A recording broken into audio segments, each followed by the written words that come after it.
Chapter 3600. Back then, if this old man was willing to announce in the 3 states that he wanted to take in a personal disciple, who knew how many people would break their heads and cry, begging to hug his thigh, he didn't expect to meet this little girl today, but he was defeated again and again.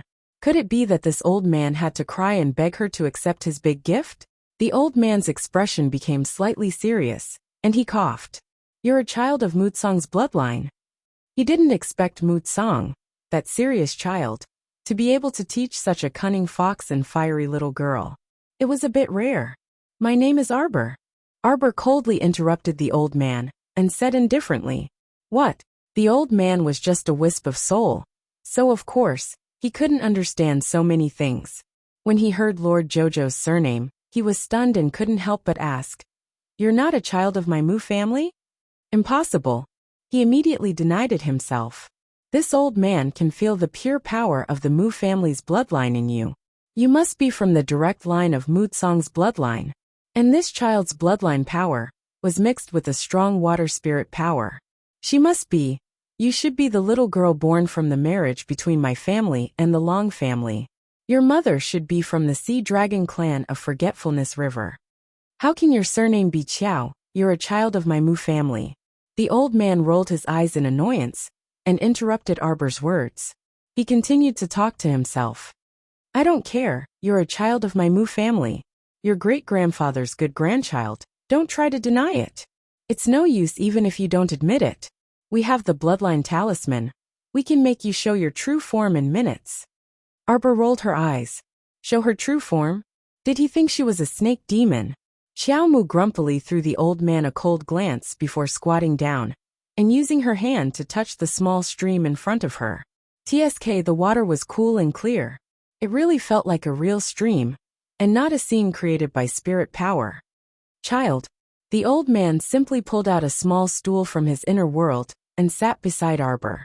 He said earnestly, Let me tell you, I don't have any requirements for you. I don't want you to do anything or do anything. These and those, the things in Chaoyang restaurant, I'll give them all to you.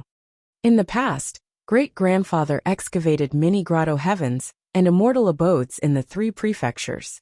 They were treasured lands of the divine realm. As long as you get close to that area, the bracelet will sense it and lead you to it. Gold, silver, and treasures are nothing. Talismans and medicinal pills are just appetizers. The most important thing is that my great-grandfather had once excavated a holy stone vein. The old man said complacently and happily, But you don't have to worry. I've sealed the holy vein with 18 layers of talisman formations. Ha ha ha ha. Apart from the 2 of us, no one else can enter. Arbor glanced at him. You're so rich, and you've excavated so many things.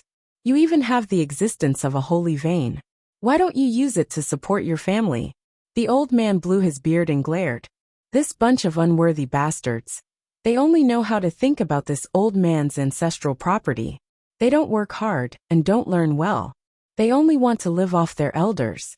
No. Your great-grandfather's good grandchild. I'll leave all my things to you. I won't give them a single cent. The old man waved his hand and chuckled as he dragged the stool to Arbor's side. Chapter 3601. Good grandson, you can tell great-grandpa about your grandmaster-grandmother now, right? Back then, I had a long talk with this elderly lady for 3 days and nights. We discussed the sword, the Tao, and the great Tao of cultivation.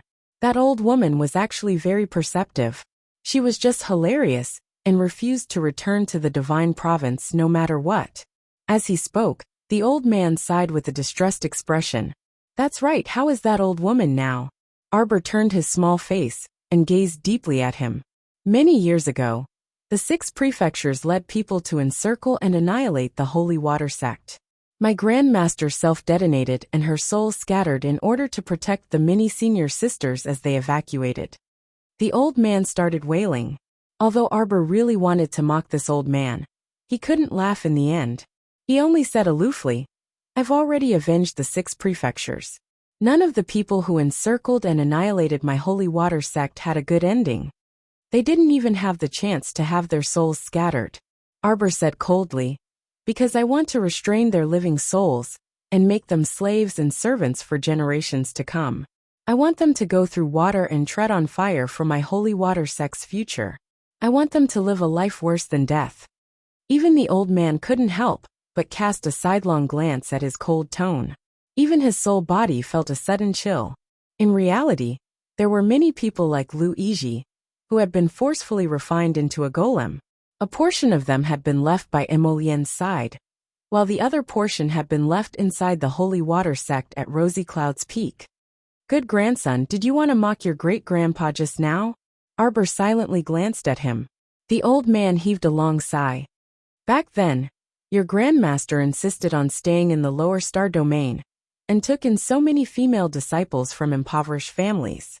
She devoted her entire mind and body to establishing the holy water sect. I want her to travel with me, but that's only if she's willing, right?" Arbor cast him a disdainful glance. "Did you mention it?" The old man sat there motionlessly as if he had been struck by lightning. "You didn't even ask. How would you know what she was thinking?" Jojo continued to mercilessly stab the old man in the heart. "But what's the point of saying all this now? The past is the past. You can't go back," Arbor said coldly. In fact, she despised those indecisive people the most. They would just say whatever they wanted to say. Wasn't it annoying to be hesitant and nervous? You said that if you were rejected, you would only be hurt once. You should make a decision. If you don't say anything, who knows what you're thinking? If Jojo's lotus was also this meek and weak, even after 10,000 years, Lord Jojo wouldn't take a liking to him. Lord Xiao Xiao had clearly forgotten that when the two of them first met, His Highness the Crown Prince was able to completely read her thoughts.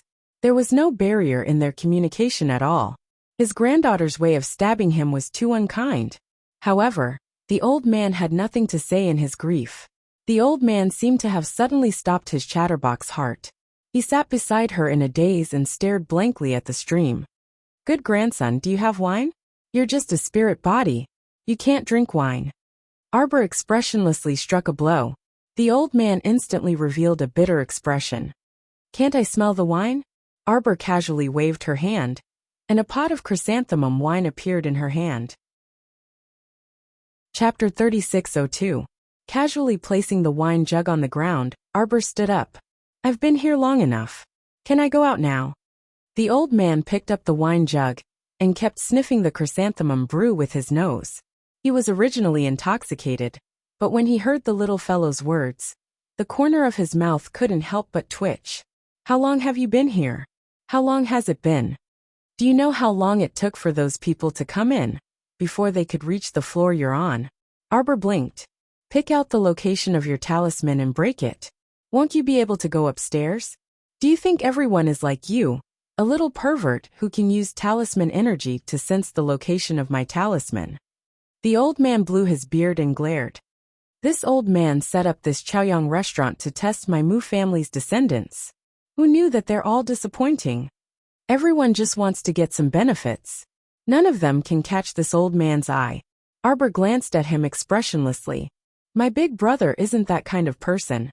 Don't make him sound like those hedonistic sons of the Mu family." "Who's your big brother?" "My big brother Mu Xingqian." "Oh." Apparently, the old man had some impression of Mu Xingqian. "It's that kid who reached the 58th floor. He's not bad, but his talent isn't as good as yours." Sir Jojo glanced at the old man. "How many people do you think have talent like mine in this world?" The old man was stunned. He obviously didn't expect the little girl to say such conceited words. You don't know what modesty is?" The old man asked speechlessly. "This girl can't be praised too much. Just like this, she wants to go to heaven. Being overly modest is just being hypocritical." Arbor glanced at him and kicked the stool under his butt. "I'm going to continue now. Do you want to follow me?" Although the old man said that Chaoyang restaurant was given to her, she decided to continue to show the Mu family her strength. She wanted her name Arbor to be passed down on the stone tablet for tens of thousands of generations, crushing everyone in the Mu family. "Of course I want to." The old man quickly jumped up and followed her all the way to the track. "I'm telling you, this Chaoyang restaurant is now yours. If you do it yourself, you'll be destroying your own things. It's fine if you can jump out of the talisman, but don't destroy it. It wasn't easy for me to make these core array talismans, to maintain the hundreds of arrays inside and outside the morning sun in. If you want to destroy everything, I won't let you off. The old man muttered as he followed Lady Qiao Qiao toward the barrier. After breaking through the barrier of the 58th level, the scenery before him changed abruptly. At this moment, Mu Tsang, Mu Jingfeng, and the others, who were burning with anxiety, suddenly discovered that the horizontal line flickering with red light on the stone tablet had begun to move again after waiting for about an hour. Let's go.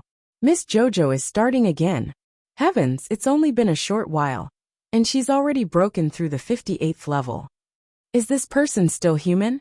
Mu Royan struggled to get up and slapped the stone tablet as she shouted sternly, "Grandfather, father, aren't you going to think of a way to open the door to Chaoyang restaurant?" Arbor is chasing after Patriarch Chaoyang inside. Everyone looked at each other in dismay and stared at the second young miss with an extremely strange gaze. Did second young miss injure her head in Chaoyang restaurant? Chapter 3603. Even if there was only a wisp of the patriarch's soul inside, with Miss Jojo's skinny arms and legs, how could she chase after the patriarch? Seeing that everyone was looking at her like that, Mu Royan hurriedly pulled Mu Royan aside. Sister, tell us. Tell us. You saw it with your own eyes, right? That Arbor must have really gone crazy. He caused a ruckus in Chaoyang restaurant, and even chased after the patriarch all the way. Although we were a few floors below, we could still hear it clearly. At that time, Arbor chased after the patriarch and threw explosion talismans at him. And the patriarch was still screaming. Everyone looked at each other, as if they were in a fantasy. They looked at each other silently, and saw a hint of disbelief in each other's eyes. What kind of joke was this? He chased after the patriarch and threw explosion talismans at him, beating him until he screamed? Why did it feel like child's play? Mu Royan's little face was cold as she stomped her feet. I don't know the details, but Arbor must have hit our patriarch Chaoyang. Mu Jingfeng glanced at his father and coughed. Father, look this? What should we do? The corner of Mu Tsang's eyes twitched, and he instantly felt a little tired. Raising his hand to push his forehead, Mu Tsang said in a low voice, "Come, all the elders gather together. Let's see if we can open Chaoyang restaurant's main door a little. Jingfeng and I will go in to take a look." Yes, all the elders of the Mu family responded in unison. Father, I'll go in with you. Mu Jingrui interjected worriedly. Mu Tsang turned back to look at his youngest son, and nodded with a smile. That's good. Then everyone come. Work together to open a crack in Chaoyang restaurant. Jingfeng, Jingrui, and I will go in to see what's going on. Yes. All the elders instantly came forward and formed a large circle. One by one, they reached out and placed their hands on each other's backs. At the same time, they gathered their accumulated spiritual energy on Old Master Mu, who was standing at the front. Old Master Mu pushed out a palm and imprinted it on the empty space in front of him. A ripple appeared in front of him, and a translucent barrier appeared in the middle. The old man and the others worked together to tear a small gap in the barrier. In the blink of an eye, Mu Tsang called out to his two sons and flashed into the crack at the same time, stepping into Chaoyang restaurant's territory. Mu Tsang had just said, "Mu clan disciple Mu Tsang greets old ancestor Chaoyang." Just then, he heard a delicate reprimand coming from the wind. "You old man, didn't you say that you would give them all to me? How can you let people in so casually? My good grandson, how would I know that someone would suddenly barge in? You call the shots here, you call the shots. If you don't want to see them, just kick them out." "Nonsense. I'm so far away from them. How am I supposed to kick them?" Sir Jojo yelled unhappily. "My dear grandson, all you have to do is to recite the name of one of them and kick them." Mu Jingfeng instantly had a bad premonition. Before he could make a sound, he heard a rustling sound in front of him. Before he could take a defensive posture, he felt a pain in his chest. It really felt like he had been kicked heavily, and he was sent flying by a huge force. At this moment, a group of elders was sitting cross-legged outside, conserving their energy and regulating their breathing. In a while, they would have to open the crack in Chaoyang restaurant's door again to bring the family head and the rest out. Chapter 3604. Who knew the patriarch, who had only gone in for 3 seconds, was sent flying out of the barrier. It was as if he had been kicked out of the barrier. His butt landed heavily on the ground. Everyone was dumbfounded. No one could make a sound for a long time. Mu Jingfeng's butt hurt even more, his chest hurt even more, and his face hurt even more. He could not speak for a while. Still, Mu Jingshua reacted the quickest and immediately cried out, "Ayo boss, what's going on? You were kicked out by our family's old ancestor, right?" The Mu brothers speechlessly looked at him at the same time. This sixth brother's mouth was the worst. Whatever came to his mind, he would spout and make jokes the moment he opened his mouth. What happened? Mu Jingshua hurried forward to help his eldest brother up. But who knew that Mu Jingfeng would fling his hand away with a sullen face? Cough, big brother. The fourth brother, Mu Jingxiao, stepped forward to help Mu Jingfeng. Seeing his ashen face and thick smoke rising from the top of his head, he did not know what to say to smooth things over for a moment. Mu Jingfeng's lips were tightly pursed, and he was simply unwilling to say anything.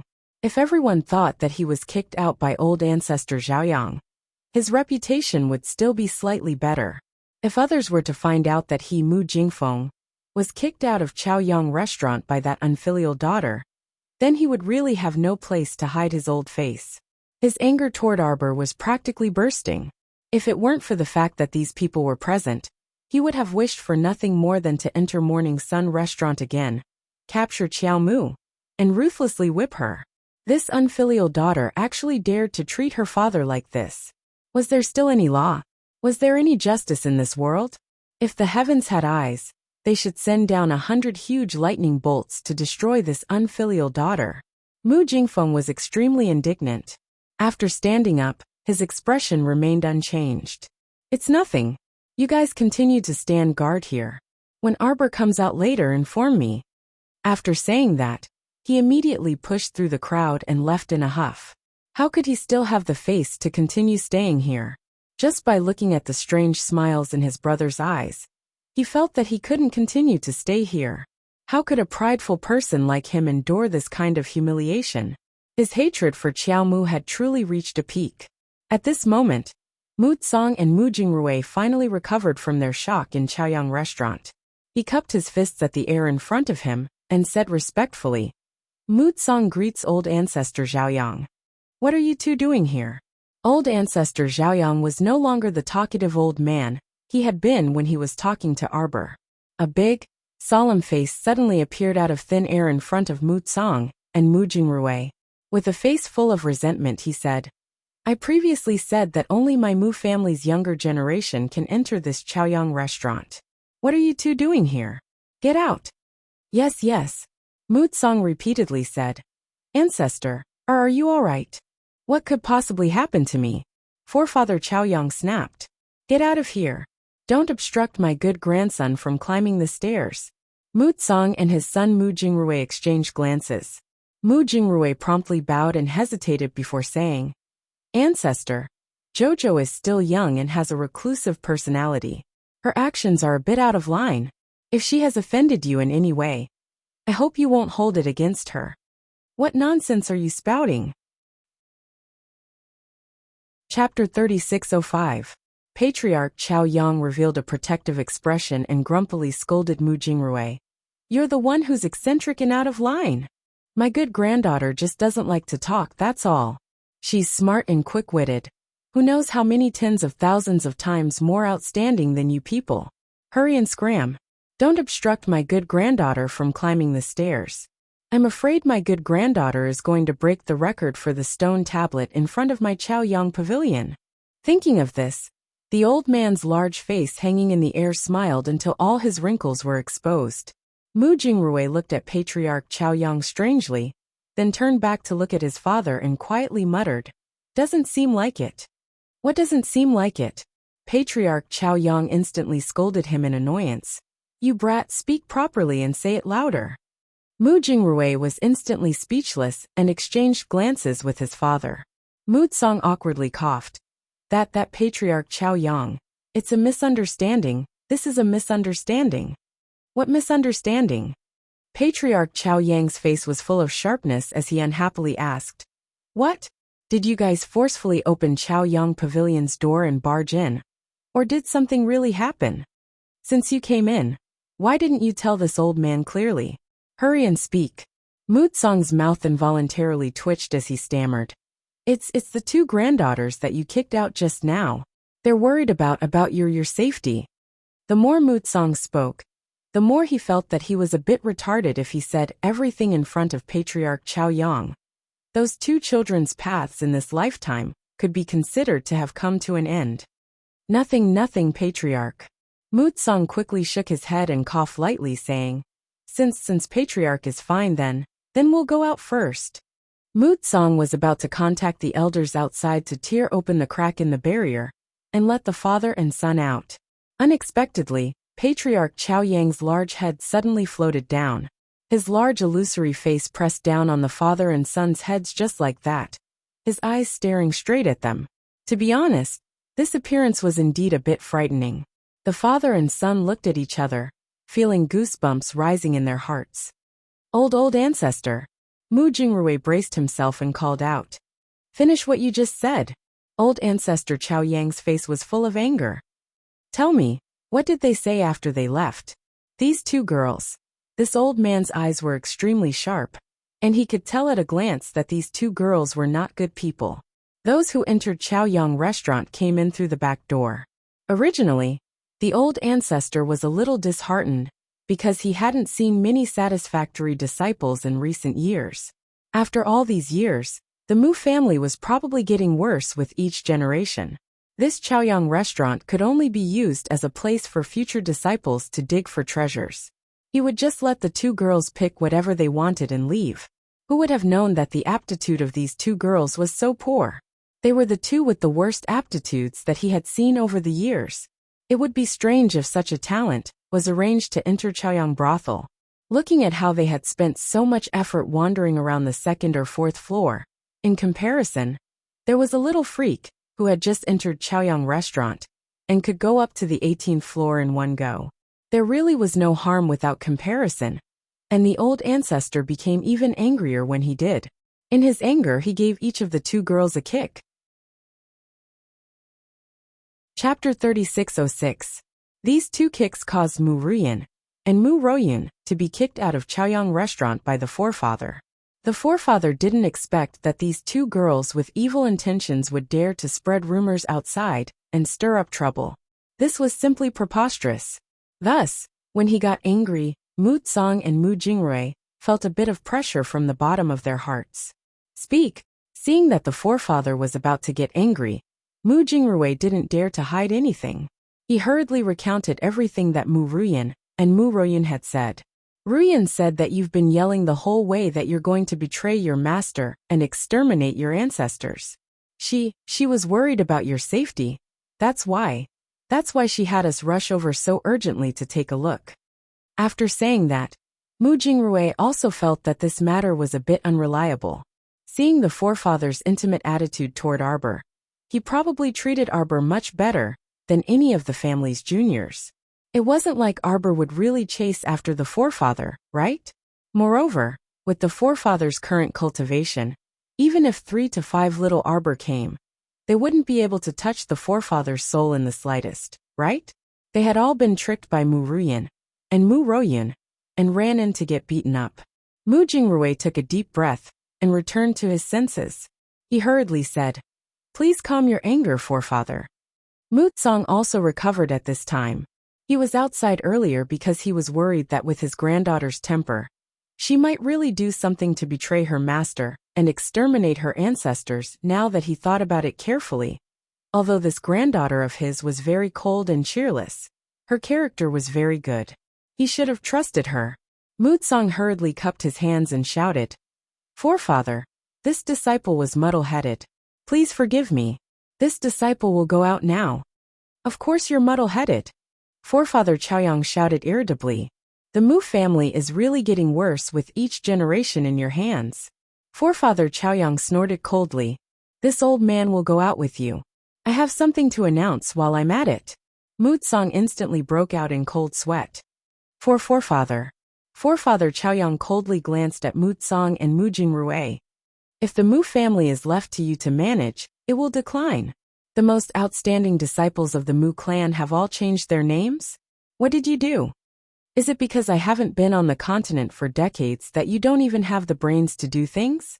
The Long family was originally our ally, and now that our relationship has become like this, you all have an inescapable responsibility. Mu Tsong's face was immediately filled with shame. He lowered his head and cupped his hands. Yes, old ancestor is right. Forefather Chao Yang snorted. If you hadn't chosen the wrong patriarch, how could the family have ended up like this? I can't help but feel angry when I see your foul faces. Forefather Zhaoyang scolded Mu Tsong the moment he opened his mouth. There was nothing old Master Mu could do.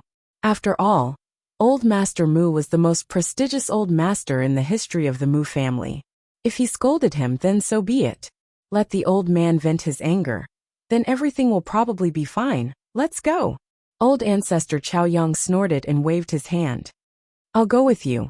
Mu Tsong immediately smiled bitterly and exchanged glances with Mu Jingrui before nodding repeatedly.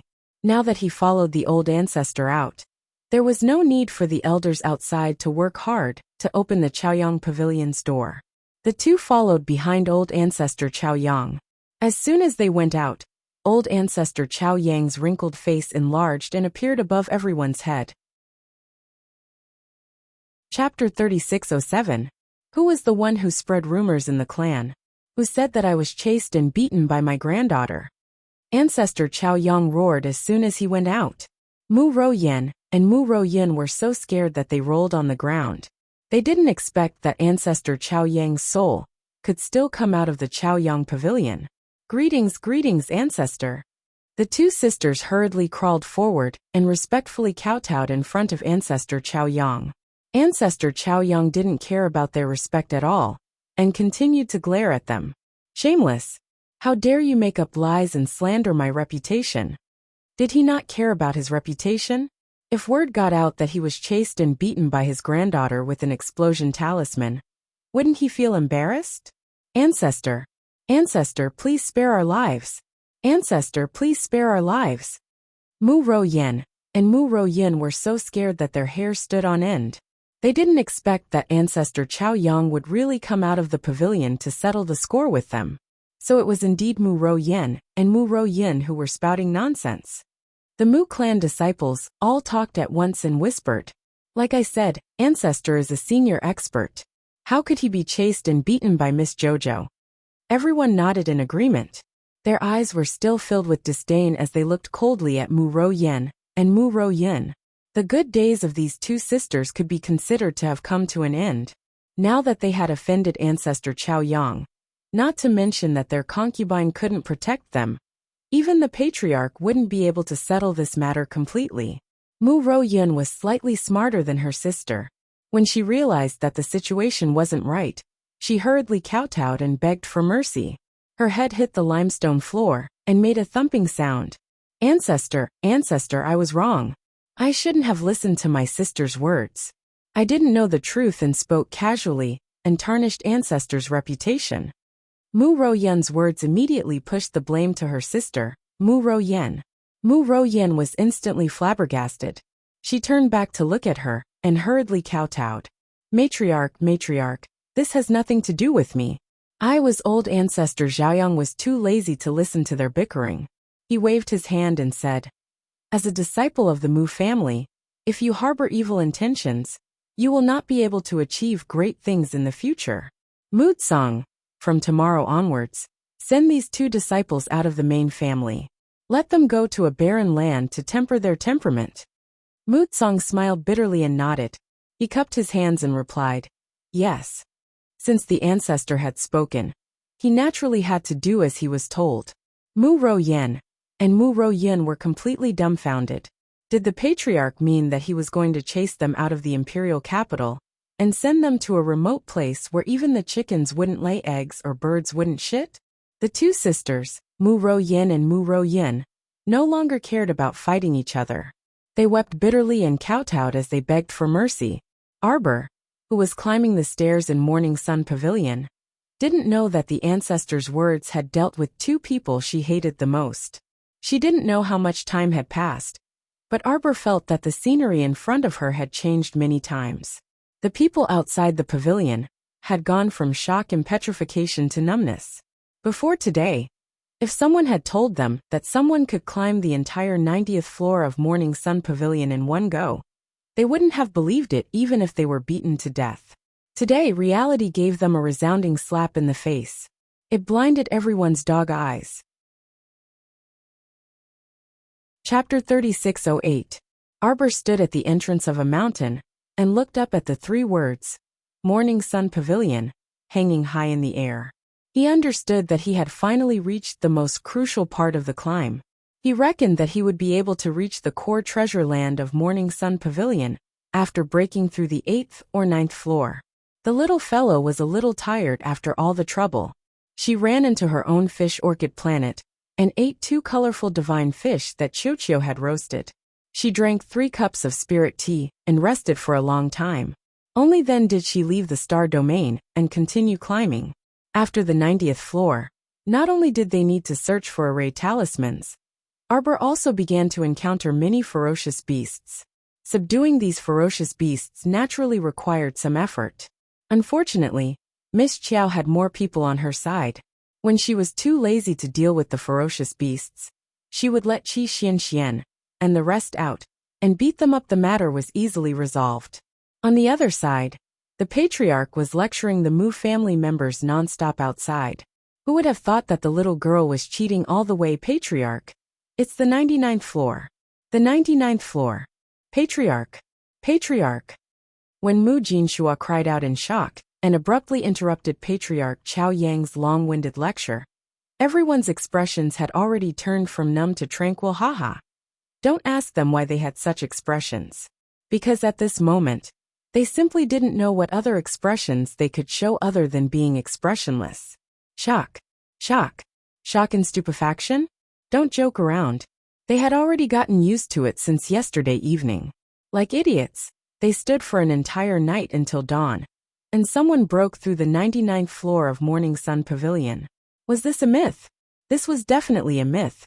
At this moment, Mu Jingrui could only look at his father with a wry smile.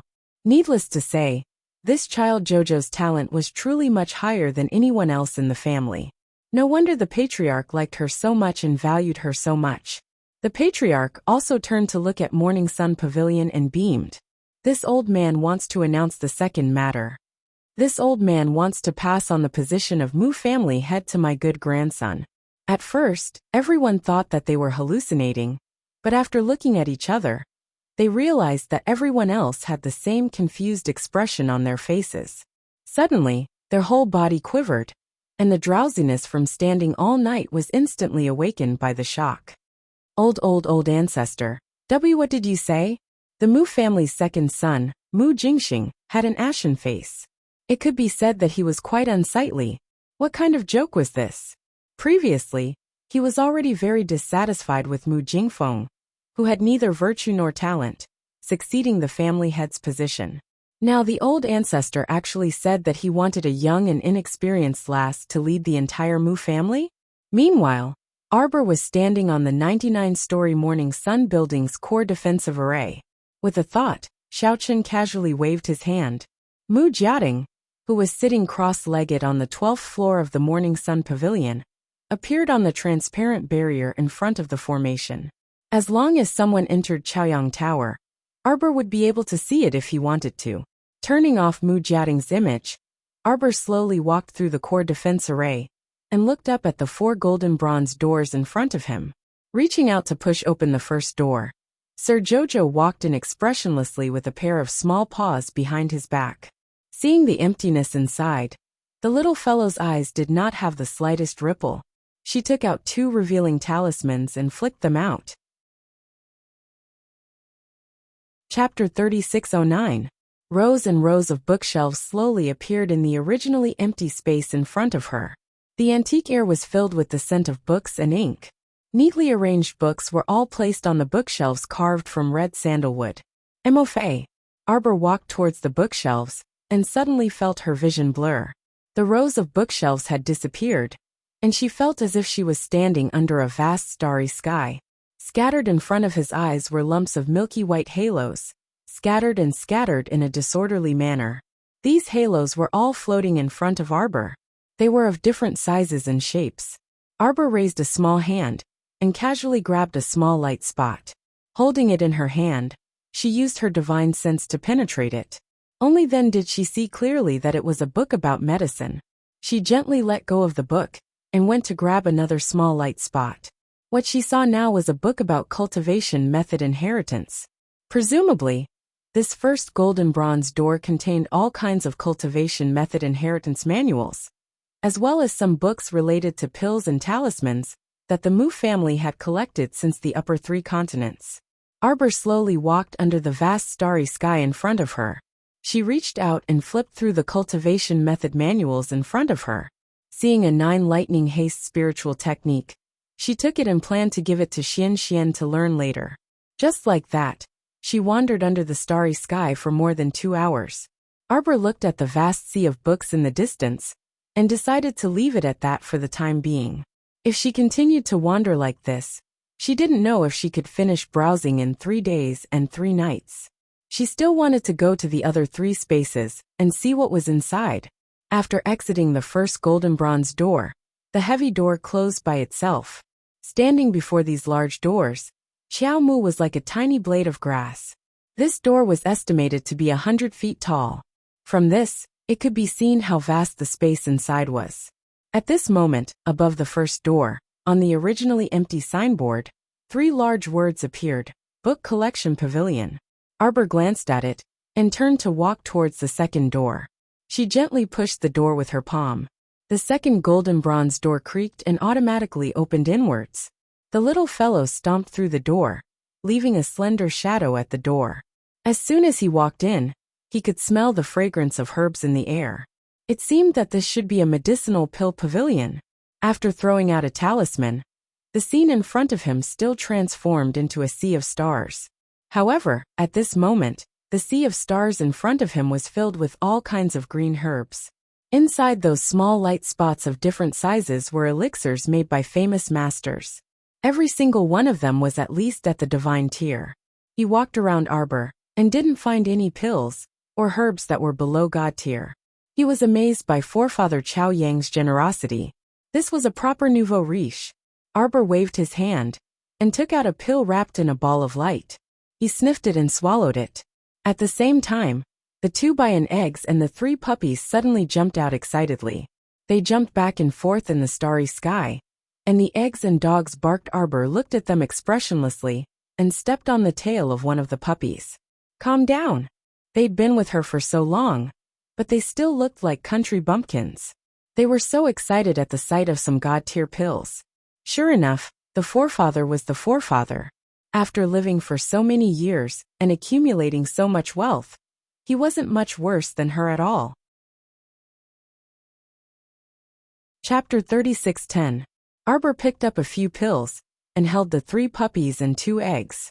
She knocked their heads one by one without any expression on her face. Of course, the eggs were round, so it didn't matter where she knocked them. These pills are for you. Arbor stuffed the pills into the puppy's hands and put them away. She held the 2 eggs in her hands and tilted her head. I'll give you some medicinal liquid to soak in later. Behave yourself for now. The 2 Bion eggs had been through a lot. Without enough sacred power to support them, it was very difficult to make them break out of their shells. Xiaomu stroked her small chin as she pondered. Didn't venerable ancestor say that he collected all the rare treasures in the world? His grotto heaven and immortal abodes were everywhere in the 3 provinces. And he even found a sacred meridian? If he could find that holy vein, perhaps the 2 Bion eggs could still be saved. Thinking of this, the little girl's mood improved. She walked out of the golden bronze door and went to the next room. In the 3rd room, there were many magic treasures and artifacts. Arbor planned to organize them when she was free. She replaced some of the things in the maple pavilion and gave some good ones to her senior sisters. As for the 4th door, Arbor couldn't open it. She walked around the door curiously, but didn't find anything unusual. Since she couldn't open it for the time being, Arbor didn't think about it anymore. She walked out of the Chaoyang pavilion and heard a commotion. Arbor didn't care about the people of the Mu family who were talking at once. She turned to Patriarch Chao Yang and shouted, "Are you going back? I'm going to start collecting." The old man said that the whole Chaoyang pavilion was hers, so it was hers. Sir Siqiao was not someone who liked to be courteous to others. Since the old man was willing to send him off, Sir Siqiao could only gladly accept it. Patriarch Chaoyang had expressed his intention clearly. He was a little tired now. After all, he was only a soul, and had to wait for his body to come back. Before leaving, the old man shouted at Mu Tsang with dissatisfaction, "You little brat! Ask someone to remove my memorial tablet from the ancestral hall." The old man wasn't dead yet. Offering incense to the memorial tablet so early in the morning, could it be that they couldn't wait for him to die early? Mu Tsang's old face stiffened. He couldn't help but smile bitterly. How could he have expected Ancestor Zhaoyang to be so mischievous? It had to be known that the life lantern he had enshrined in the ancestral hall had long since disappeared. In addition, Ancestor Zhaoyang had not appeared in the past few decades. Who would have thought that Ancestor Zhaoyang had only gone out to travel? Of course, there were even more ridiculous things to come. Old Ancestor Chao Yang, on the other hand, showed up and reprimanded his descendants. After that, he went back to hiding in Chaoyang Pavilion. In the end, he had left behind a huge mess, and he still needed this old man to deal with it. Just thinking about it made him feel tired. Xiaomu didn't care what the other people from the Mu clan were thinking. With a flick of her finger, she swiftly struck out several talismans according to Ancestor Chaoyang's instructions, storing the Morning Sun restaurant in front of her into a sealing talisman. Subsequently, she tossed it to her fish orchid planet for the sapling to set up. As for Mu Jiating, who was still in Chaoyang Pavilion, Arbor did not make things difficult for him. Since Mu Jiating had entered the Chaoyang Pavilion with his own ability, he could continue. When Mu Jiating left the Chaoyang Pavilion, he would ask Qiuqiu to throw him out of Fish Orchid Star. Chapter 36:11. Everyone in the Mu family, from the elders to the disciples, had complicated expressions on their faces as they watched this little girl take away the entire Chaoyang Pavilion. If someone had told them that Chaoyang Pavilion would be taken away by a Mu family disciple one day, they would never have believed it. However, today, reality slapped them twice on the right after slapping them on the left side of their faces. Painful, it really hurts. Especially Elder Qing and the others. The expressions on their old faces were very interesting. Previously, they had been making things difficult for this little ancestor by not letting her enter Chaoyang Pavilion. In the end, not only did the little grandaunt enter the Chaoyang restaurant herself, she also reached the 99th floor in one go, breaking the Mu family's 100-year record. Now, she even sealed the entire Chaoyang restaurant and took it away. She took it away. Regardless of whether this fella took Chaoyang Pavilion into her storage talisman or not, this Chaoyang Pavilion had become this fella's private property from now on? How could they accept this? How could they endure this? None of the Mu family members could bear it, let alone Elder Qing and the others. The smiles on their old faces were long gone, as they frequently looked in Mu Tsang's direction. Mu Tsang didn't say anything, and only looked at Arbor with a gentle gaze. "Jojo, come with Grandpa to the hall. Go invite the patriarch, the first elder, second elder, and third elder to come to the hall." Hearing this, everyone looked at each other and couldn't help but sigh in their hearts. "You guys come too." Mu Tsang nodded faintly at Mu Jingxing, Elder Qing, and the others before turning to leave. Sir Jojo didn't know what had happened, and only looked curiously at everyone's expression, as if they had stepped on dog poop. It seemed rather interesting. Everyone looked agitated and uneasy, especially the second son Mu Jingxing. He almost couldn't control the twitching muscles on his face, and the angry expression on his face. "Father, wasn't old ancestor's decision a little too hasty?" Mu Jingxing shouted at his father's back as he hurriedly left. Mu Tsang ignored his son's clamoring behind his back, and just sped up his pace to leave. Mu Jingxing turned around and glared fiercely at Arbor. Arbor was even more baffled. She could not figure out what was wrong with Mu Jingxing to suddenly make things difficult for her. But it didn't matter. Anyway, she had never put Mu Jingxing and the rest in her eyes. As for what they thought of her, it had nothing to do with her. Because of Wuxia's order, everyone could only resentfully walk towards the main hall. However, there were still many people who looked at Arbor strangely from time to time. Arbor thought that they were probably jealous that she had obtained all the treasures in Chaoyang Tower. Since she had indeed gained a lot of benefits from this trip, if these people wanted to glare at her, then let them be. Jojo decided to put up with them until he couldn't take it anymore. Then he would smack them to death and teach them a lesson. In this way, the Mu family entered the Mu family's main hall with a strange atmosphere. Those pairs of strange eyes glanced at Arbor from time to time, but no one dared to provoke her. In the end, how this matter would develop depended on the old patriarch. It wasn't something that could be decided by a bunch of small fries shouting here. Everyone filed into the main hall and sat down. Chapter 36:12. Arbor also followed in. She looked around and found a seat at the head of the table. Mu Jingxing, who was slower than her by a beat, glared at her with an indignant expression. He muttered something under his breath and unwillingly sat down at the seat next to her. Arbor glanced at him from the corner of her eyes. She did not understand why Mu Jingxing was so resentful toward her today. Could it be that he ate the wrong medicine? Mu Tsang sat at the head of the table and raised his arms slightly. Is the family head not here yet? As he spoke, Mu Jingfeng stormed in with a furious expression, followed by the two sisters, Mu Ro Yen and Mu Ro Yin, who were crying their eyes out. Mu Jingfeng's current mood was naturally extremely bad. He did not expect that his two daughters, whom he had doted on since they were young, would actually be banished from the main family. Although he hated that his two daughters did not live up to his expectations, this did not mean that he was willing to give up on his two beautiful daughters just like that.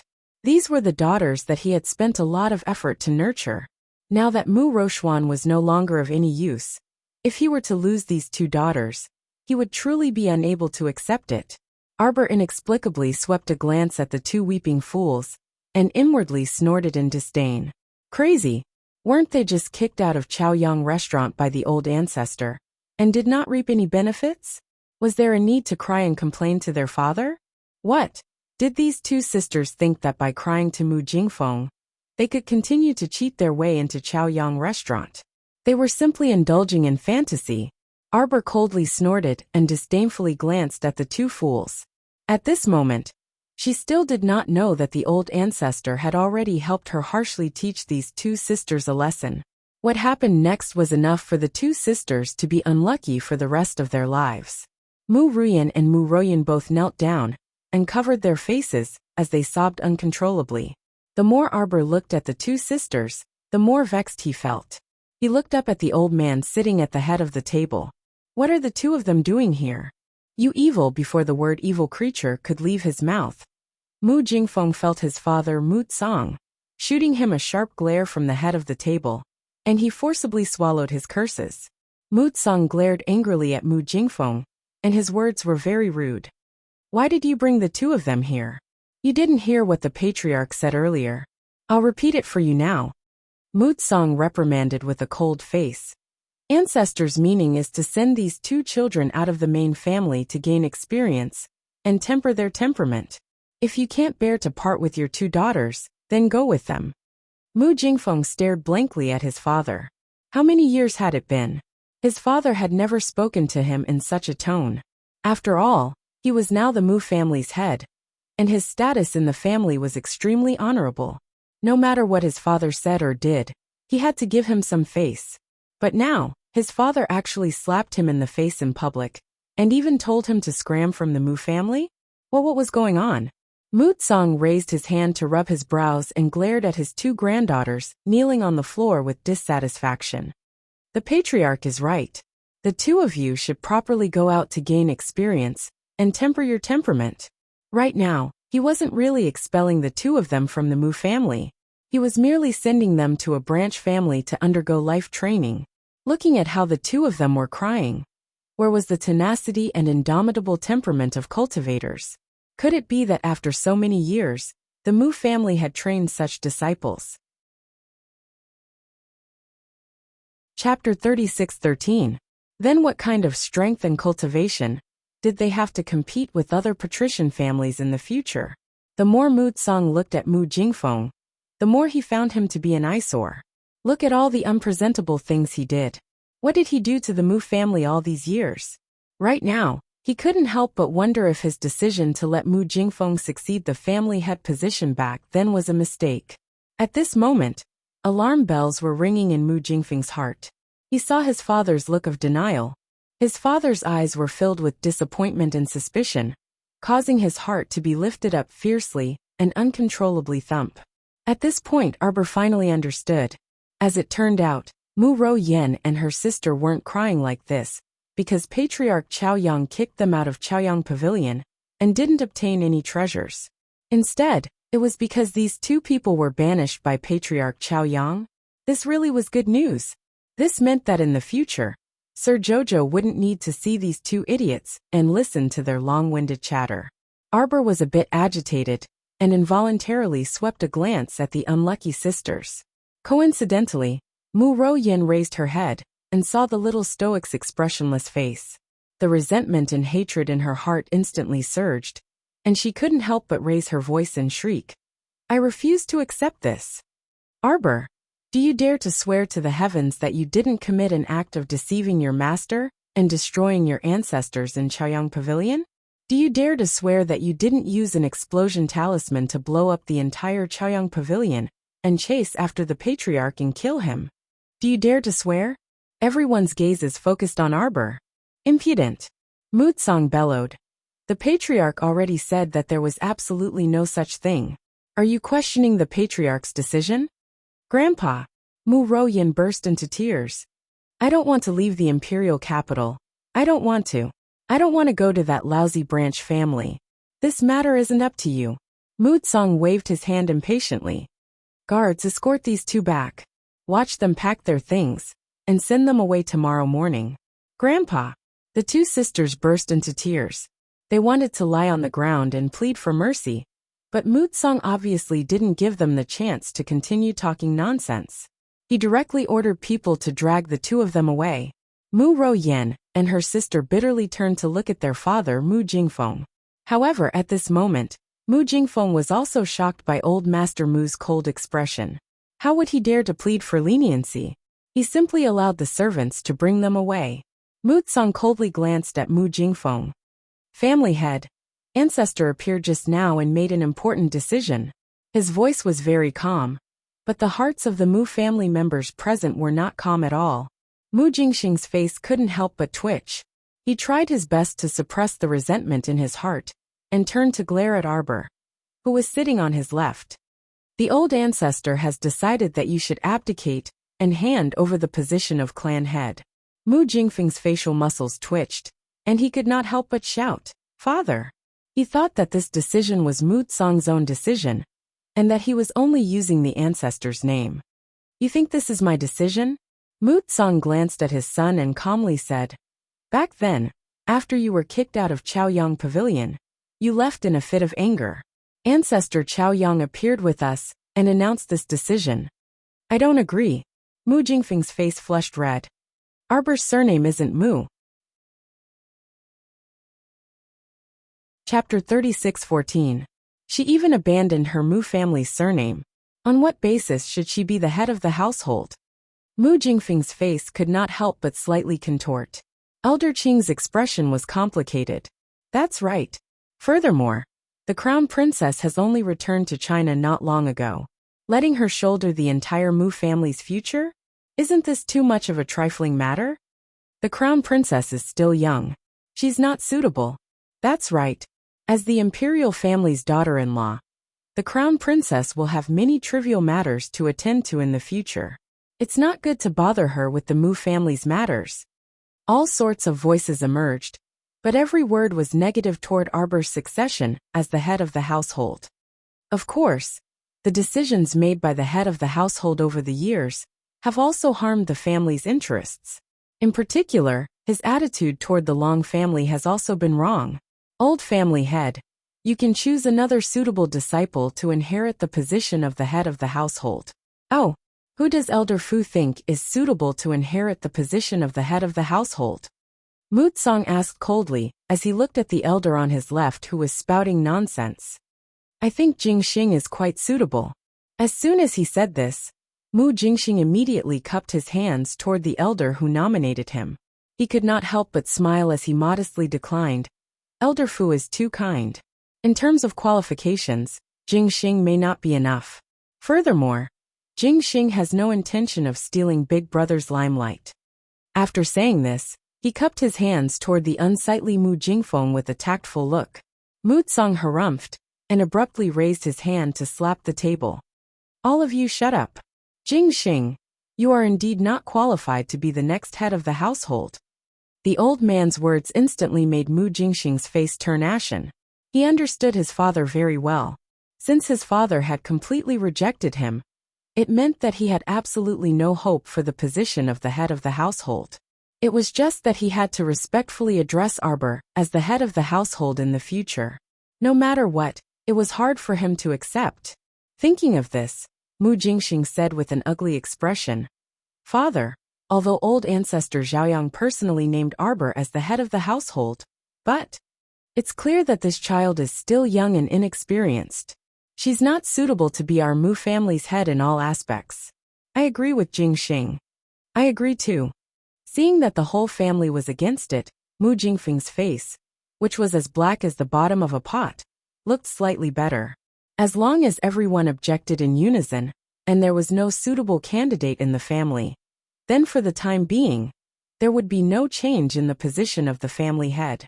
Mu Jingxing, this brat, had grown wings in recent years, and started to have special ideas. It seemed like it was time to teach him a lesson. Otherwise he would think that he could surpass his big brother, and suppress him in everything he did. With that thought in mind, Mu Jingfeng turned to look at his second brother, and his gaze darkened further.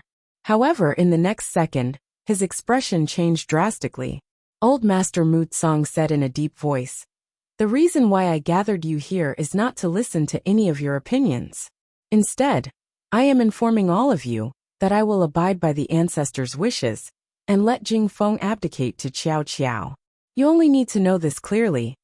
Although old Master Mu's voice was extremely faint, his words, which did not allow anyone to object, were sonorous and forceful.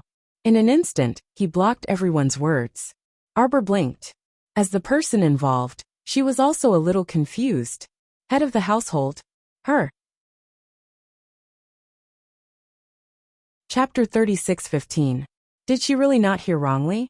Did old Master Mu mean that he wanted Mu Jingfeng to abdicate the family head position to her? He even said that this was old ancestor Chaoyang's intention? What was going on? Why did she feel like everything was going out of her control the moment she came out of Chaoyang restaurant? Sir Jojo expressionlessly looked up at Mu Tsang and jumped up from the stool. Before you all discuss this family head position, shouldn't you ask for my opinion first? Everyone turned to look at the young lady, dumbfounded. Opinion? What opinion could you have? What's the matter? You can still have an opinion when the Mu family head position is placed in front of you. Is this still acceptable? Is there still justice in this world? Mu Tsang coughed lightly and turned to look at his little granddaughter. He asked kindly, Jojo, speak. I don't have the slightest interest in the position of the Mu clan's patriarch. Xiao Mu's words instantly set off a storm in the entire hall. Especially Mu Jingxing, who was sitting below her, and had just been denied the right to inherit the family head position by old Master Mu's words, could not bear it any longer and jumped up as well. Arbor, don't be too arrogant. Mu Jingxing said angrily. Do you think that the Mu family head position is child's play? Their Mu family was a large aristocratic family with a 1,000-year-old legacy. Among the 6 major aristocratic families of China, they were ranked third. Compared to the Qin estate's wealth and the Duan estate's inheritance, their Mu family was only slightly inferior. What's the matter? How can you, Arbor, be wronged in inheriting the Mu family head position? Mu Jingxing's words resonated with many of the Mu family's descendants. Everyone glared at Miss Qiao, as if they were enemies, completely forgetting that they were all in denial and did not want Arbor to inherit the family head position. But now, Once they discovered that Arbor simply scoffed at the family head position, they became even more dissatisfied. How old was this little girl? What right did she have to look down on their large aristocratic family with a 1,000-year-old legacy? She really wanted to go to heaven. Arbor glanced at the people around him and curled his lips in annoyance. Just your family? You want me to take over? Keep on dreaming. Look at you motley crew, what kind of people are you? Arbor criticized him mercilessly. To put it nicely, he's an elder of the family and a mainstay of the noble families of inheritance. To put it bluntly, they are a bunch of trash. The little girl did not give him any face and spoke bluntly. Her words caused the expressions of everyone present to change. You! Elder Qing suddenly jumped up from his seat and shouted at the head of the family. Family head. You heard it too. What is this girl talking about? You don't even want to use our Mu family's surname. You're really a traitor. You just don't want to be united with our Mu family. Right. How can such a person inherit the position of the Mu clan's patriarch? Even if it's an order from old ancestor Zhao Yang, I won't accept it. Yes, I'm not convinced. Everyone clamored and slapped the tables, chairs, and benches beside them, making thumping sounds. What? Do you feel like your dignity has been insulted? Arbor was not afraid of these people who were fuming with rage and glaring at him, looking as if they wanted to eat him alive. Chapter 36:16. She calmly turned her head and swept a glance around before pointing at Mu Jingxing. You all day long think that you're very capable. TSK. In the end, you're short-sighted and only have eyes for the small plot of land in front of you.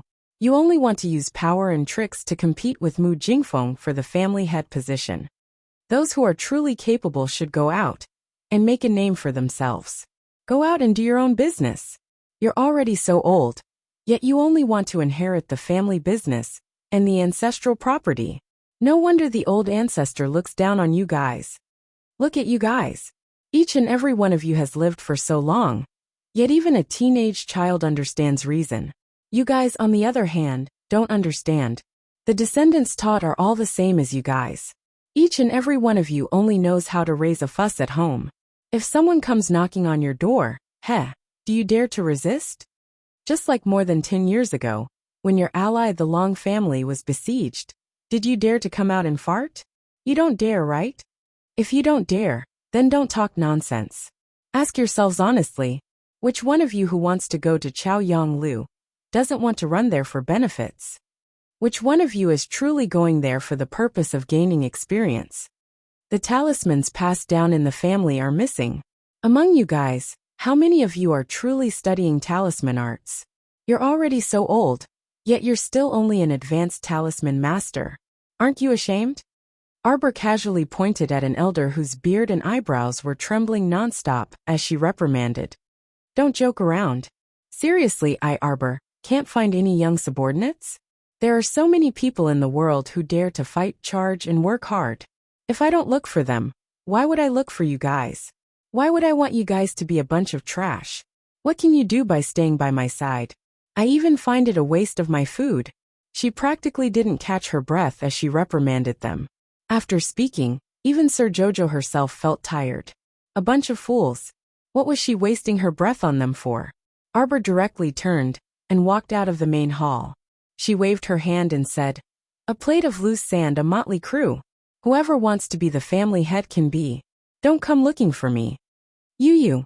How could the elder, who was directly pointed at his nose and asked if he was ashamed, endure such idle anger? He jumped up from his seat and threw an attack talisman at Arbor's back. Old Master Mu, who was sitting at the head of the table, snorted. Stop it. But the talisman had already turned into a streak of light, and the surging talisman energy rushed towards Arbor's back. A frog in a well. Arbor turned her head and moved her finger slightly. A jade talisman jumped out and scattered specks of light in front of her, directly absorbing the opponent's attack talisman. That jade talisman floated in midair, and with Xiaomu's shout, "Go!" it flew towards that elder whose complexion had turned slightly green with a whoosh. Elder do! Everyone exclaimed. The jade talisman emitted a strange light, and a surging attack talisman force rushed toward Elder Du's chest. This time he was sent flying. With a bang, he smashed into the armchair on the left, smashing the poor chair into pieces. He also rolled to the ground, groaning and groaning for a long time, unable to get up. The power of an ant. Arbor shouted and flipped her hand. A jade talisman with a strange light was flicked in front of Elder Du Freeze. The jade talisman suddenly turned into powder and dissipated in the air. Everyone took a closer look. Oh God, Elder Du was petrified on the ground. Chapter 36:17. When this old man rolled down from the stool, one of his legs was slightly raised, and both his hands were spread open, posing as if he was struggling with all his might. At this moment, he was extremely embarrassed. He was frozen on the spot with this action. His entire facial expression was stiff, and his muscles kept twitching slightly. His pair of turbid old eyes could not help but spew out flames. Arbor couldn't be bothered to look at this old man. He directly turned around and left without saying a word. Family head. 3 elders walked in from the door and turned to look in the direction the little fellow left. Sigh, first elder, second elder, third elder, you're finally here. Mutsong smiled bitterly as he stood up from his seat. You all saw the situation just now. Mutsong sighed. Old ancestors' wishes cannot be disobeyed. See if there's any way to resolve this matter. The muscles on Mu Jingfeng's cheeks trembled slightly, and he couldn't help but blurt out, Father! Jingfeng! Old Master Mu raised his hand slightly to stop him from speaking. He glanced at him and said, I've already decided on this matter. This is old ancestors' order. It's not something you or I can casually change. Mu Jingfeng clenched his fists tightly, trying his best to restrain his trembling anger. Father, but you saw it too. What kind of attitude was that? She simply criticized our entire Mu family from top to bottom, until we're completely worthless. Third elder Mu Jingyuan couldn't help but interject coldly. Could it be that what she said was wrong? A plate of loose sand. Mu Jingyuan turned around and left as well. Only a group of furious elders, as well as Mu Jingxing and the rest, who were so angry that their entire bodies hurt, were left behind. As for Mu Xingchen, he had already silently stood up and walked to the door when his sister flared up. After his sister left, he had already left with her. At this moment, the 2 siblings were walking to the Mu family's mountain entrance and conversing softly. Sister, you should reconsider, Mu Xingchen said with a wry smile. Although the Mu family has indeed been in a mess these years, the Mu family is still very powerful. Although the old ancestor has placed such high hopes on you, why don't talk about it, big brother. Arbor wrinkled his little nose, looking unhappy. That old man tricked me. He said that he would give Chaoyang restaurant to me, that he would not take a single cent, and that he would definitely not give me any missions. Look, he's already asking me for a reward. What a shameless old man, a big liar. Sir Jojo angrily turned his little head away and walked towards the Mu family's mountain gate. I don't care about your family's matters. A bunch of useless things, and a bunch of idiots who only know how to eat and do nothing. With that, Arbor looked at his elder brother sympathetically. Big brother, look at the elders in your family. Other than that elder Dao, who had at least entered the yellow grade Great Symbol Master realm. What kind of people were the rest of them? You can't even compare to the Mu family of a side branch. It must have been hard for Big Brother to stay in such a house all these years. As a genius, there were many things that he had to do. Normally, he must have been ordered around by those useless elders. In the Mu family, the Elders Guild was considered to be an existence that transcended the family members. Heh. As Qiao Mu spoke, she revealed a disdainful expression, evidently looking down on the Mu clan's council of elders to the extreme. Mu Xingchen couldn't help but sigh. He didn't know what to say to change his little sister's opinion. Chapter 36:18. His little sister's originally expressionless face was now filled with blatant disdain. Mu Xingchen really felt a bit uncomfortable when he saw this. The enmity between his little sister and the Mu family really couldn't be easily resolved in a short period of time. Alright? It must have been difficult for the old ancestor to come up with such a rotten idea. Insisting that his little sister take over the Mu family, and become the next family head. Not only was this a slap to his father, Mu Jingfeng's face, but it was also a slap to the faces of all the Mu family's disciples. The Mu family's elders naturally wouldn't allow a little girl to lead their Mu family, although the old patriarch was there to suppress them. After all, suppressing them for a while was suppressing them, but it couldn't be suppressing them forever. Arbor looked up at his elder brother and harumphed. What's the use of having a bunch of good-for-nothings? Mu Xingqian didn't know whether to laugh or cry. He couldn't help but rub his little sister's head and chuckle helplessly. Okay, then let's not talk about this. Jojo, before he could finish his sentence, he was interrupted by a sharp cry. Arbor! Following the sound of hurried rolling wheels, it was concubine Shi, who appeared extremely haggard in a wheelchair. It had been a long time since he last saw this woman at New South Garden. He didn't know if this woman had been enlightened recently, but she had been very well behaved and staying in her own court.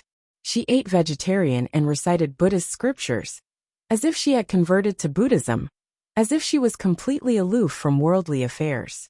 Arbor swept a glance at her, his expression indifferent, but he didn't speak first. Instead, he waited for the flustered and exasperated Shi Huixin to speak first. She must have come because of the banishment of her 2 daughters. Arbor didn't even need to guess to know why this Shi Huixin had come. Shi Huixin hurriedly turned her wheelchair to Arbor. She struggled to sit up straight in the wheelchair and moved her body to the ground. The wheelchair lost its gravity and instantly tilted to the side. Shi Huixin fell to the ground and repeatedly kowtowed to Arbor, crying out in a tearful voice, Crown Princess, I beg you. Please let my 2 daughters go. They didn't do anything outrageous to offend you. They are so insignificant and lowly. You are the Crown Princess. Why must you be so calculative with 2 concubine daughters, and refuse to forgive them?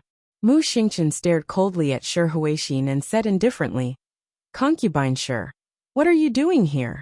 This matter had nothing to do with his sister. The decision to send Mu Rouyen and Mu Rouyun to the branch family for training was made by the elder ancestor. It was also grandfather who agreed to it. It has nothing to do with sister at all. Shi Huixin's face twisted in an instant.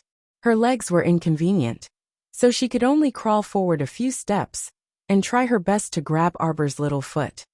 Crown Princess, please forgive Rouyen and Rouyun. I only have these 2 daughters, you can't destroy them both. They are only your 2 concubine sisters. They have been spoiled by me since they were young. They don't have any ability and can't fight with you. Let them go. Don't banish them out of the imperial capital. Mu Xingqian's expression instantly turned even uglier. A concubine mother was kneeling and crying for mercy, begging Jojo to let go of his 2 concubine sisters. It made it seem like Jojo had really persecuted his 2 concubine sisters. Chapter 36:19. What good would this reputation do if it were to spread? This Shi Huixin was truly a source of disaster. Murderous intent flashed across his eyes as he said coldly, Aunt Shi, if you still don't get up, I'll get someone to carry you out. Shi Huixin's outstretched claws naturally failed to grab Arbor's little feet as she wished. Xiao Mu took a step back and expressionlessly looked down at concubine Shi. She said dryly, Concubine Shi, you should have heard eldest brother's words just now. Your 2 daughters' fate has nothing to do with me. No, it's not like that. Concubine Shi had set her sights on Xiao Mu, so she quickly crawled forward and kowtowed repeatedly. She cried out mournfully, Crown Prince Consort, as long as you open your mouth to forgive the 2 of them, I believe that old sir will definitely deal with this matter at his discretion. In the end, Shi Huixin was threatening and enticing her to plead with the old master. How hilarious! Where did this Shi Huixin get the nerve to think that she, Arbor, would be so foolish as to plead with the old master? Just for Mu Ruyan and Mu Rouyun, that pair of brainless sisters? She even had to sell her face to plead with the old master? Ha! Arbor couldn't help but sneer inwardly. Do you think that if you cry in front of me, I will definitely be led by the nose by you, because I want to gain a good reputation? Arbor said coldly to Shi Huixin. Do you know that in the entire sovereign capital, no one dares to spread rumors about the crown princess? Don't do such a senseless thing, Arbor said coldly. Your 2 daughters were sent away by the old master's order. It has nothing to do with me. I also won't plead with the old master for your daughters. After all, me and them She ended the conversation with a mocking laugh. She walked around Shi Huixin and was about to walk forward. A vicious glint flashed across Shi Huixin's eyes as she cried out sternly. Didn't you want to know who secretly colluded with the Shuntian Prefecture's mansion lord and went to the lower star region to harm you and your daughter? You know very well that this is definitely not something I can do. Shi Huixin screamed. I know who it is. I know who Shuntian Prefecture's prefecture Lord Gung Pingcheng is truly working for. As long as you're willing to plead on my 2 daughters' behalf and allow them to stay in the imperial capital, I can tell you. Shi Huixin screamed with a stiff neck. His eyes were filled with resentment and desperation for the last fight. She was betting on what Arbor was thinking. Her 2 daughters carried everything she relied on in this life. If they were sent to a remote branch family, it would be very difficult for her to see them again in the future, when she wanted to return to the capital. How could she let such a thing happen? Just like this, Xiaomu's pitch-black eyes stared unblinkingly at Shi Huixin. It was as if he was looking into the depths of her soul. Shi Huixin couldn't help but tremble slightly. Speak. Arbor stared coldly at the woman. Tell me everything you know. Do you think the Shuntian Prefecture's mansion lord is truly protecting me? No. Shi Huixin's eyes revealed traces of anger. Fenglan, the Shuntian Prefecture's mansion lord's wife, identified you before she died, Arbor said coldly. You should know Fenglan. Chapter 36:20. After all, you're from the same organization, so you should have come into contact with each other. What organization? Don't spout nonsense. Now that things have come to this, it'll be pointless if you don't tell the truth. Arbor's cold gaze swept over her. Shi Huixin, you dare to say that you're not from Tianyin?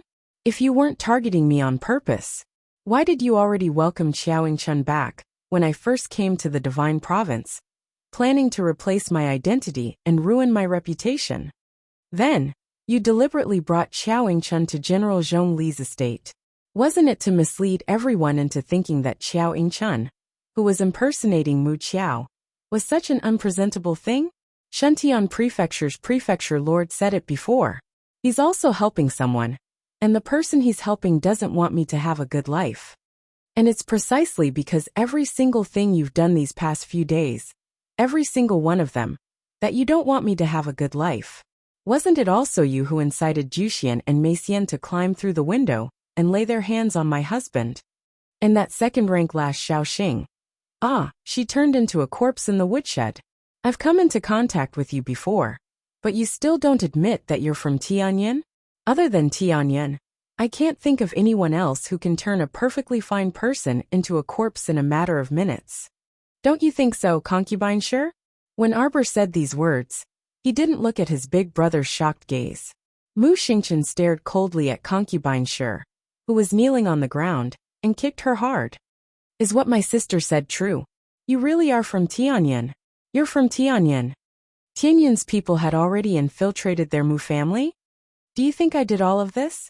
Shi Huixin screamed and suddenly straightened her body. Her head was raised high, and her pair of inverted dead fish eyes stared lifelessly at Arbor. She said word by word, Fenglan, that slut, does whatever she says count? How many times have I met Gung Pingcheng? How did it reach the point where Gung Pingcheng would die for me? She's slandering me. Gung Pingcheng is also slandering me. You're just a little concubine mother of the Mu family. You don't step out of the house all day long.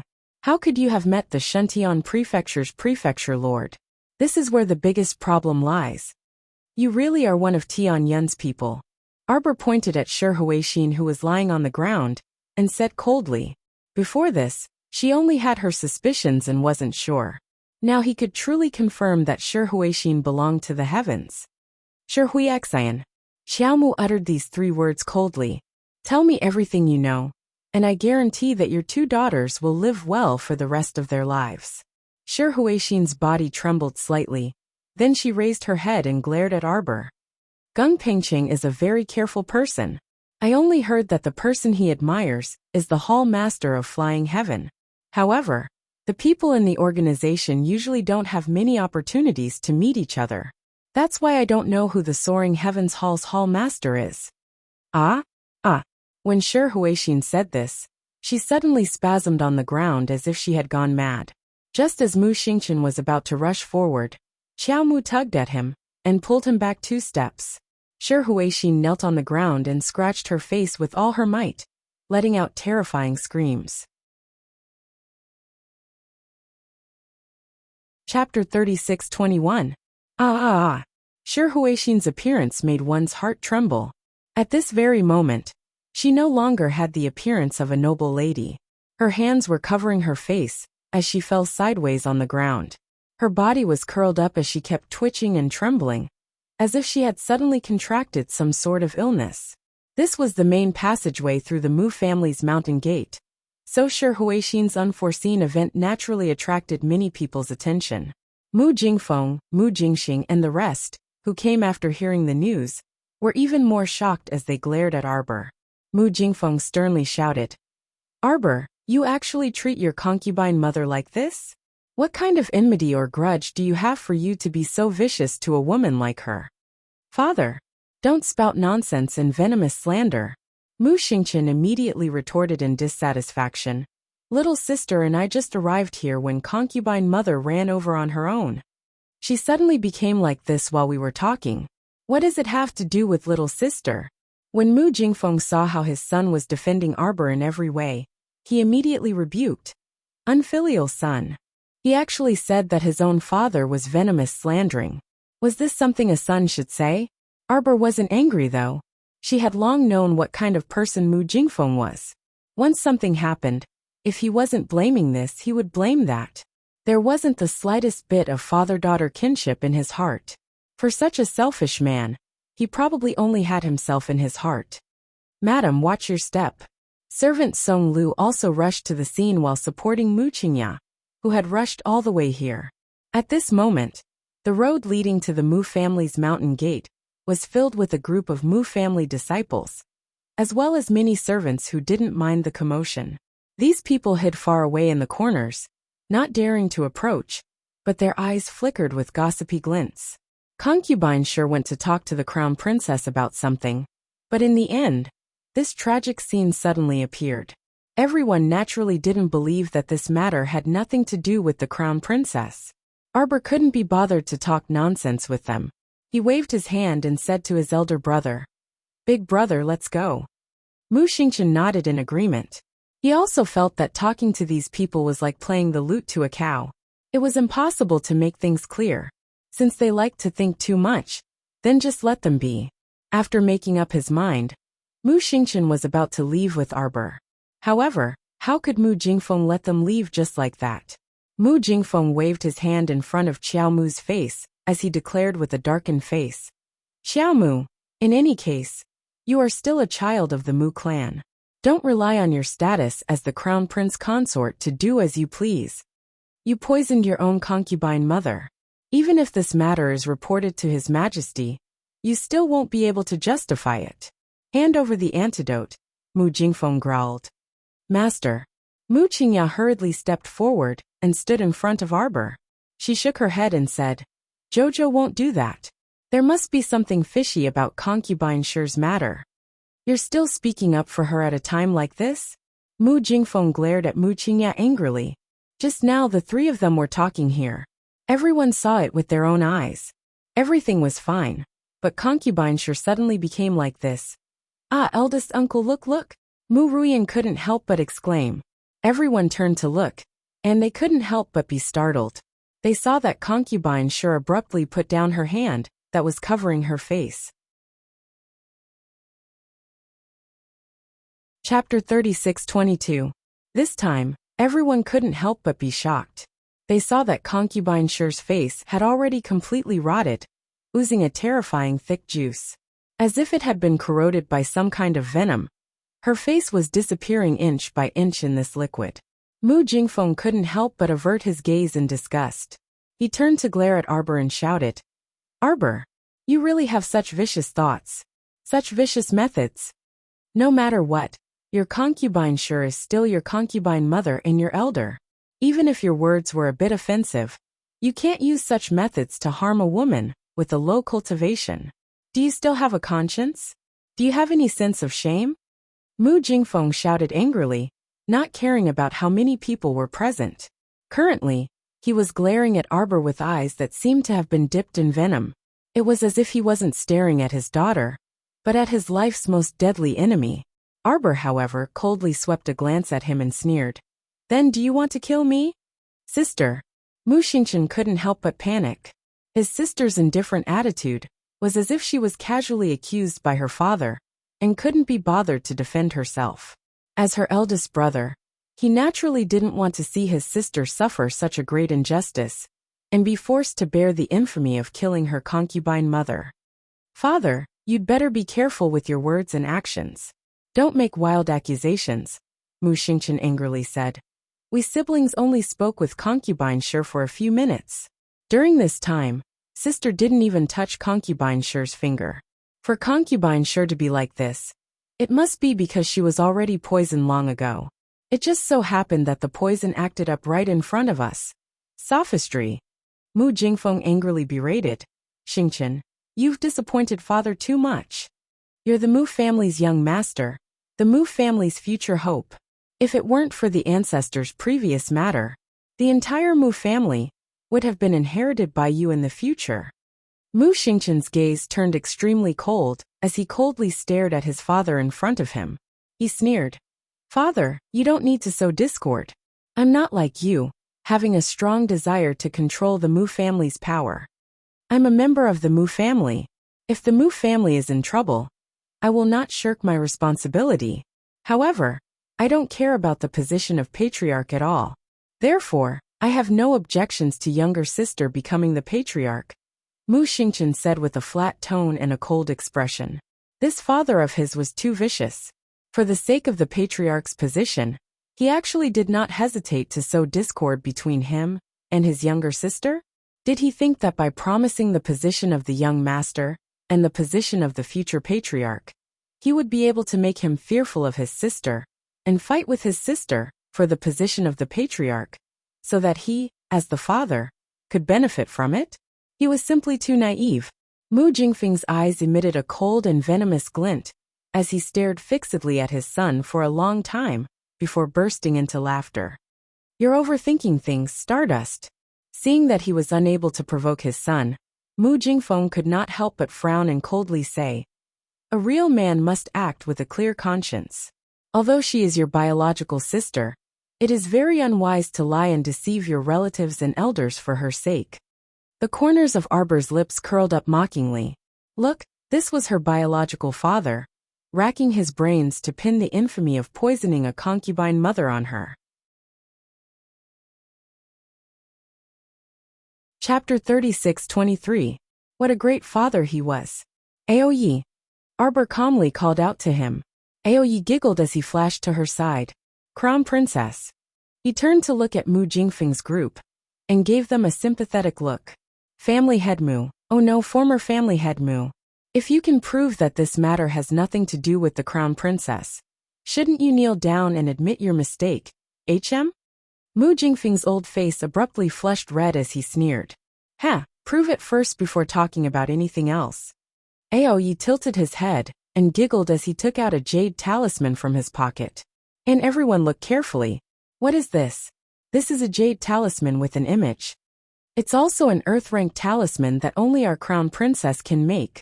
The moment Aoyi took out the jade talisman, Mu Jingfeng's expression involuntarily changed. Aoyi did not make everyone wait for long, nor did he give them a chance to react. He directly projected the image from the jade talisman for everyone to see. In it, concubine Shi came over in a wheelchair and immediately knelt on the ground to plead for leniency.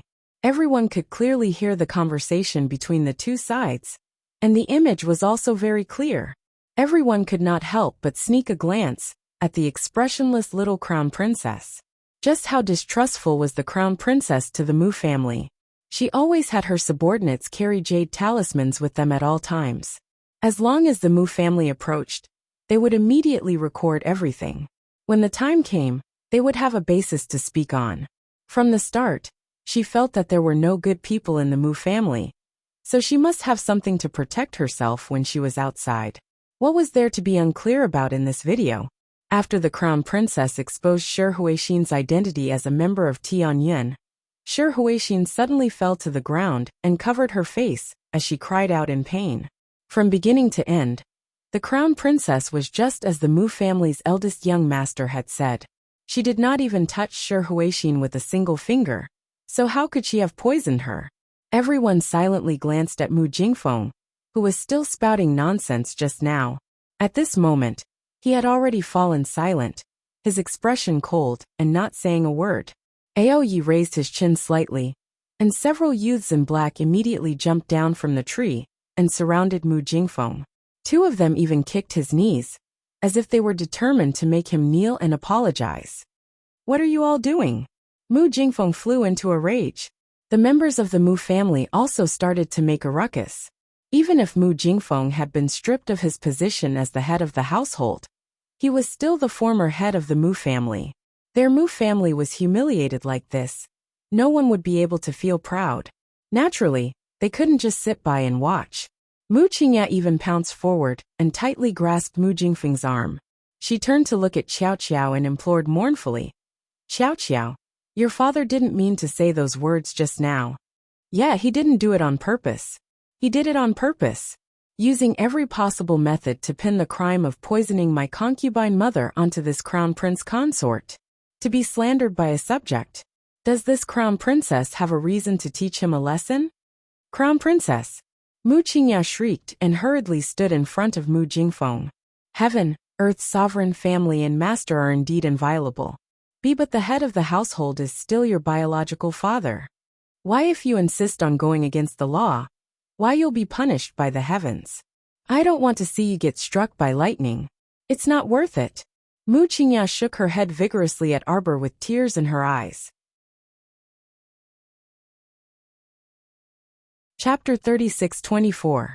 Arbor suddenly laughed. Everyone was stunned by this smile. That was because this child rarely smiled. Ever since she returned to the Mu family, she had never smiled at anyone from the Mu family. However, she suddenly laughed today, causing everyone's hair to stand on end. Heavenly punishment? If the heavens truly have a spirit, such a filthy and ugly soul should have died 10,000 times already, no? Her ice-cold voice was like the unmelted snow in the abyss, coldly drenching everyone's hearts. "Let's give it a try. If the heavens come to strike me, I'll endure it. If it doesn't come, ha ha ha ha ha." Arbor laughed out loud with a wanton expression. She raised her small hand slightly, and the crowd of black-clothed youths pressed down on Mu Jingfeng, who was struggling to move his limbs, and dragged him to the side of a tree. After tying this fellow to the tree, Aoyi pulled out a shiny black whip and personally punished him. According to the laws of China, those who slander and defame the imperial family will be whipped 100 times as a warning to others. Smack! A whip as swift as lightning landed heavily on Mu Jingfeng's body. "Ah!" Mu Jingfeng howled on the spot. His eyes revealed traces of cold light as he glared at Arbor. "You ordered your father to be whipped." Mu Jingfeng's muscles trembled nonstop. He tried his best to pull out a defensive talisman from his inner world, but Aoyi restrained him. "You devoid of conscience, you evil woman. The heavens won't let you off." Mu Jingfeng angrily rebuked. As he spoke, the sky seemed as though it was really going to rain lightning. Dark clouds gathered in the sky, and a faint rumble of thunder could be heard. "The heavens?" Arbor sneered and slowly raised his head to look at the rolling dark clouds in the sky. "Let's see who it will strike." In the blink of an eye, a rolling thunder suddenly fell from the clouds and abruptly landed on the stupefied Mu Jingfeng, causing all the hair on his body to stand on end. Following that, several whips landed, giving him no time to react. "Ah!" Mu Jingfeng could only let out a shrill scream. Arbor laughed heartily, as he calmly looked at the man in front of him. His gaze slowly turned cold and resolute. "Mu Jingfeng, now you know. Who does the heavenly Tao want to destroy? It's because of you, the one who disregarded the emperor, the one who obliterated family and humanity, the one who's worse than pigs and dogs trash." Jojo, don't Jojo. Mu Qingya wanted to rush forward, but Song Lu and Nanny Chiu grabbed her arms tightly. Heavens, even with master's cultivation, he was almost unable to withstand the lightning and whips, let alone a defenseless person like Madame. Xiao Mu expressionlessly glanced at Mu Qingya, who was displaying a deeply affectionate expression, and pursed her lips. So what if such an ignorant and cowardly man dies? You can just remarry. What's there to be reluctant about, humph? Everyone stared at her dumbfounded. He felt that the young lady did not see Mu Jingfeng as her father at all. She did not even see him as a human being. So what if he dies? She even instigated Mu Qingya to remarry? Was this something a daughter should say? Arbor swept a glance at everyone before turning to walk out of the crowd. He coldly lowered his head to look at Shi Huixin, who had already turned into a puddle of water, and coldly instructed, "Go search Concubine Shi's courtyard. Didn't she say that she left something good for me?" Everyone present looked at the young lady before them with various expressions. Chapter 36-25. This time, all of them once again experienced the little lady's heart as cold as iron. At the same time, they also looked strangely at Concubine Shi's pus. In the video just now, Concubine Shi admitted that she was a member of Heavenly Fate, but they didn't hear Concubine Shi say that she left behind evidence for the Crown Princess? Could it be that the Crown Princess was still on guard? The video she showed them was simply only a part of it, and some important information was still missing. So it wasn't exposed in front of people at all? Several elders stood on the side and glanced hesitantly at Arbor. At this very moment, no one dared to obstruct Arbor's departure, unless they really wanted to die themselves. By the time Mu Tsang rushed over, Mu Jingfeng had already been whipped 100 times, and 3 thunderbolts fell from the sky, completely knocking Mu Jingfeng out. With lingering fear, everyone couldn't help but sympathize with the previous family head. Because Arbor still had things to do, he temporarily returned to the Mu family's residence, Jade Orchid Court. As soon as he entered, his expression completely darkened. Mu Xingqian also said gravely, "Jojo, looks like Heavenly Fate's people were already on guard and made the first move. The poison in Concubine Shi's body can actually be remotely controlled? This means, it's not poison." Arbor interrupted his older brother gravely. "It's a talisman. It's one of the highest standards among sickness talismans, and can cause a person to die and rot instantly." A sharp glint flashed through Sir Jojo's eyes. "I know that there's always been a great talisman master in Heavenly Fate. And this talisman master might not just be a talisman master. He's a poison master." These people appeared on Seekong Planet a long time ago. The 3 pygmy brothers all know how to use poison, especially that black cat brother. He once gave Mu Qianqian a soul-swapping talisman. After arriving at Shuntian Prefecture, Clear Sky Faction's disciple Tan Fa was a yellow-ranked talisman master during the entrance exam of a top-notch academy. He and that Fan Gu both belong to Clear Sky Faction. At the same time, they both have transportation talisman matrices. None of them want me to have a good life. All of them want me to live a life worse than death. In the past, I even suspected that Mu Jingrui wanted to deal with me. Now, it seems that the teleportation array might not belong to your Mu family. The Heavenly Fate Empire's foundation is extremely deep. It's not strange that it has a teleportation array. This Grand Charm Master and Poison Master must be closely related to the Black Cat and Tan Fa. During the 6 Prefectures Academy tournament, it was his disciple who poisoned Shagua and his group with puppet charms. Although these small fries were dealt with by me and Lotus at that time. However, this Poison Master has always been hiding behind the scenes. Even now, we still don't know who he is. He's been hiding all this time, secretly cultivating batch after batch of talisman talents for Tianyun. Those charm masters of the Clear Sky sect were also created by him, which means that he has a deep relationship with the Clear Sky sect. Although the Clear Sky sect doesn't belong to the Heavenly Fate Empire, there's bound to be some kind of connection between them. It's just that we don't know about it yet. When Mu Xingqian heard about the Heavenly Fate Empire, he had also heard Emolian mention the ins and outs of the matter. Although he might not be clear about the details, he could still understand the gist of it. This Clear Sky sect was determined to make things difficult for Jojo. Now, It seemed that the Clear Sky sect was indeed closely related to the Heavenly Fate Empire. Chapter 36-26. Perhaps the Clear Sky sect is a branch of the Heavenly Fate organization. Or perhaps the Clear Sky sect is a faction controlled by an important member of the Heavenly Fate organization. Xiaomu turned her head and nodded at her eldest brother. Her eyes flickered as she stared deeply at Mu Xingqian, and suddenly changed the topic. Big brother, what evidence do you think Shi Huixin left for us? Do you think we can trust her words? Mu Xingqian's expression didn't change at all. He stared at Arbor's bright eyes for less than half a second before answering logically. I think we can trust her. Since she wanted to protect her 2 daughters, of course she wouldn't dare to hide anything from us. After all, Jojo can control the future and life of her 2 daughters, can't he? Arbor nodded coldly, and sat down with one hand on the table, expressing her complete agreement with her brother's words. Clang! She threw a few pieces of broken jade talismans on the table, and looked at them with cold eyes. She muttered, "The lightning guiding talisman is quite powerful.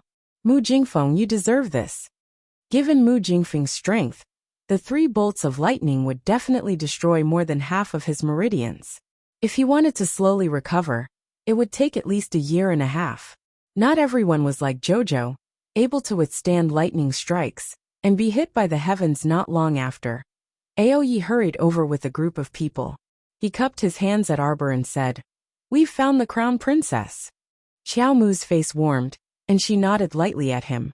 She extended her small hand to accept the crumpled letter Aoyi handed over. After skimming through it, Arbor's expression turned serious. She handed the letter to Aoyi. "Go and make the arrangements. We must make contact with her tonight." "Yes." Aoyi bowed with the letter in his hand. He waved his hand, and hurriedly led a group of purple forest guards out to make the arrangements. "Crown Princess, are you not going back to the Qiao residence tonight?" Kaixio asked in a low voice. Arbor nodded solemnly. "Send a message to my mother. I have something important to do tonight." Inside the golden garden, Mu Jingfeng sprawled on the brocade couch like a puddle of mud, groaning for quite a while. It was almost 10 o'clock in the evening, and the setting sun shone through the window, making people a little dizzy. Mu Jingfeng reached out to punch the couch as he yelled angrily. "Where are they? Where did they all die to?" "Master." Nanny Chio hurriedly ran in with the 2 young maidservants. Song Lu was holding a bowl of freshly brewed medicine. "Master, let me do it." Mu Qingya walked in from the door and nodded at Nanny Chio and the others. "You may leave first." "Madam, go down," Mu Qingya ordered. Nanny Chio and the others looked at each other, then hurriedly put down the medicine bowl, and left one by one. Only the groaning Mu Jingfeng and the silent Mu Qingya were left in the room. "Water. I want to drink water. Water." Mu Jingfeng turned his head with all his might and glared at his wife. Could it be that his wife was still in shock from what happened earlier? Even her movements were slower than usual, which displeased Mu Jingfeng. "Master, the water is here." Mu Qingya brought a bowl of tea to Mu Jingfeng's lips. Mu Jingfeng took a sip from the tea bowl, and yelled as he forcefully swatted away Mu Qingya's hand. The teacup fell to the ground with a thud.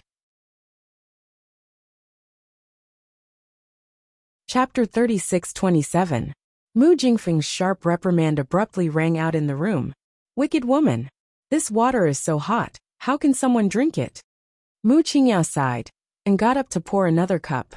She brought it to Mu Jingfeng, and carefully blew on it. "Old master, it's already cold." Mu Jingfeng leaned over, and carefully took a sip. Feeling that there was no problem, he gulped down 2 mouthfuls. This unfilial daughter.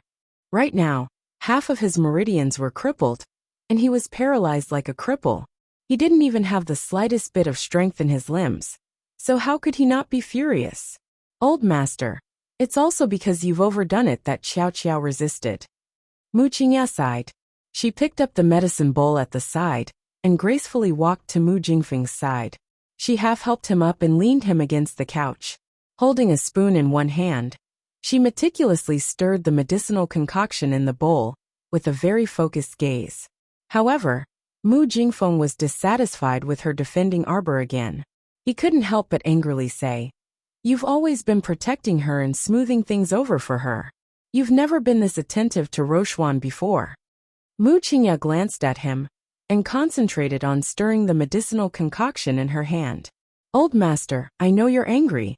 If you didn't say that Jojo poisoned concubine Shi earlier, Jojo wouldn't have ordered you to be whipped because of this. You're still talking. Mu Jingfeng slapped the couch and angrily roared. Even if I, as her father, wronged her, I didn't do it on purpose. I just didn't understand the situation for a moment. Couldn't she have explained it to me properly? Why did she have to come up and whip me?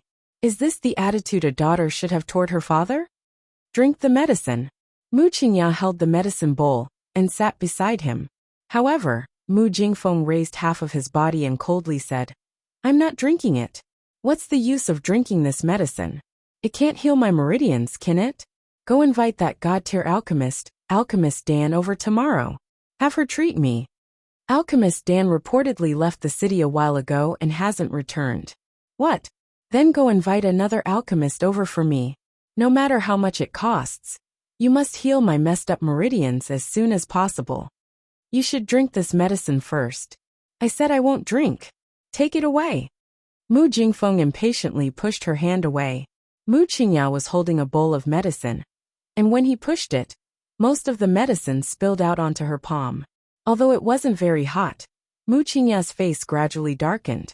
She suddenly raised her hand and threw the remaining half bowl of medicine, along with the other bowl, at Mu Jingfeng's face. Mu Jingfeng yelled and waved his hand to wipe the medicine off his face before throwing the bowl on the floor. After the crisp sound, Mu Jingfeng glared at Mu Qingya, his eyes almost spitting fire. Bitch, are you trying to rebel? How dare you treat me like this? Are you looking down on me now? Although I've been stripped of my position as the patriarch, and half of my meridians have been crippled, I'm still not someone a slut like you can wantonly trample on. Mu Jingfeng, you're always like this. If anything happens, it's someone else's fault. Once something doesn't go your way, you'll immediately adopt this vile attitude. Do you think you're still that high and mighty patriarch, Mu? Do you think you still have a chance to turn things around in this lifetime? Chapter 36-28.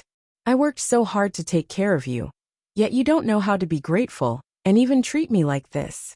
Mu Jingfeng, you're truly disgusting. Mu Qingya suddenly said expressionlessly.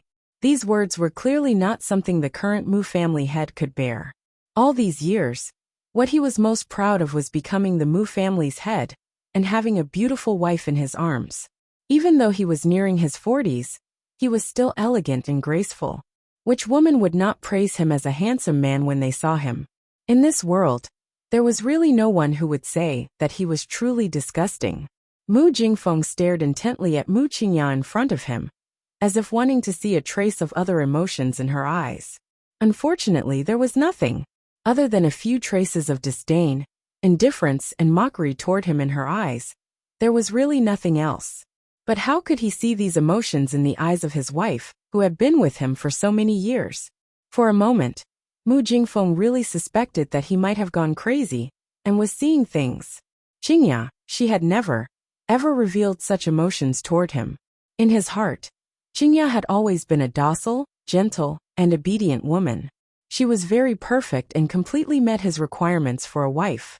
He did not like women who were too strong. He, Mu Jingfeng, liked women like Qingya who were gentle, tactful, and obedient to him for the rest of their lives. Speaking of which, Long Qian's temperament was the complete opposite. She was strong-willed, tenacious, and liked to handle everything alone. She was so strong that he almost felt a kind of pressure. And now, how did his wife, who had always been perfect, suddenly become like this? Was the mockery in her eyes really directed at him? Mu Jingfeng? Qingya. Mu Jingfeng could not help but call out. He forced himself to straighten his body and suppressed the anger in his heart with a perplexed expression. What's wrong with you? Mu Qingya seemed to have been provoked to a critical point by him, and all of a sudden, all of her emotions exploded. I said that you're disgusting. Don't you understand? Mu Qingya coldly stared at Mu Jingfeng and sternly shouted, I'm disgusted with you, Mu Jingfeng. I've always been disgusted with you all these years. You. Ever since the day you ruined my innocence, I've been disgusted with you all the time. Mu Jingfeng's eyes widened in shock as he looked at his wife in disbelief. You? What did you say? Disgusting? His wife, who had been with him for so many years, actually said that she was disgusting to him? On what basis? The slightly distorted face of the woman in front of him had completely overshadowed the gentle look on her face in the past. Gradually, he felt that the person in front of him had become very blurry and unfamiliar. Who are you? You are not my Qingya. Mu Qingya couldn't help but sneer at him. I've always been like this. Mu Jingfeng, you've always lived in your own world. You've never truly opened your eyes to clearly see the people around you. You're already in this state. Why are you still pretending to be a big shot in front of me? You might be a cripple in the future. Shut up. Mu Jingfeng angrily yelled, smashing a small wooden table beside him with a slap. Mu Qingya's expression changed slightly as she looked at the shattered pieces of the small table. She took a few steps back and coldly said to Mu Jingfeng, "It's all your fault."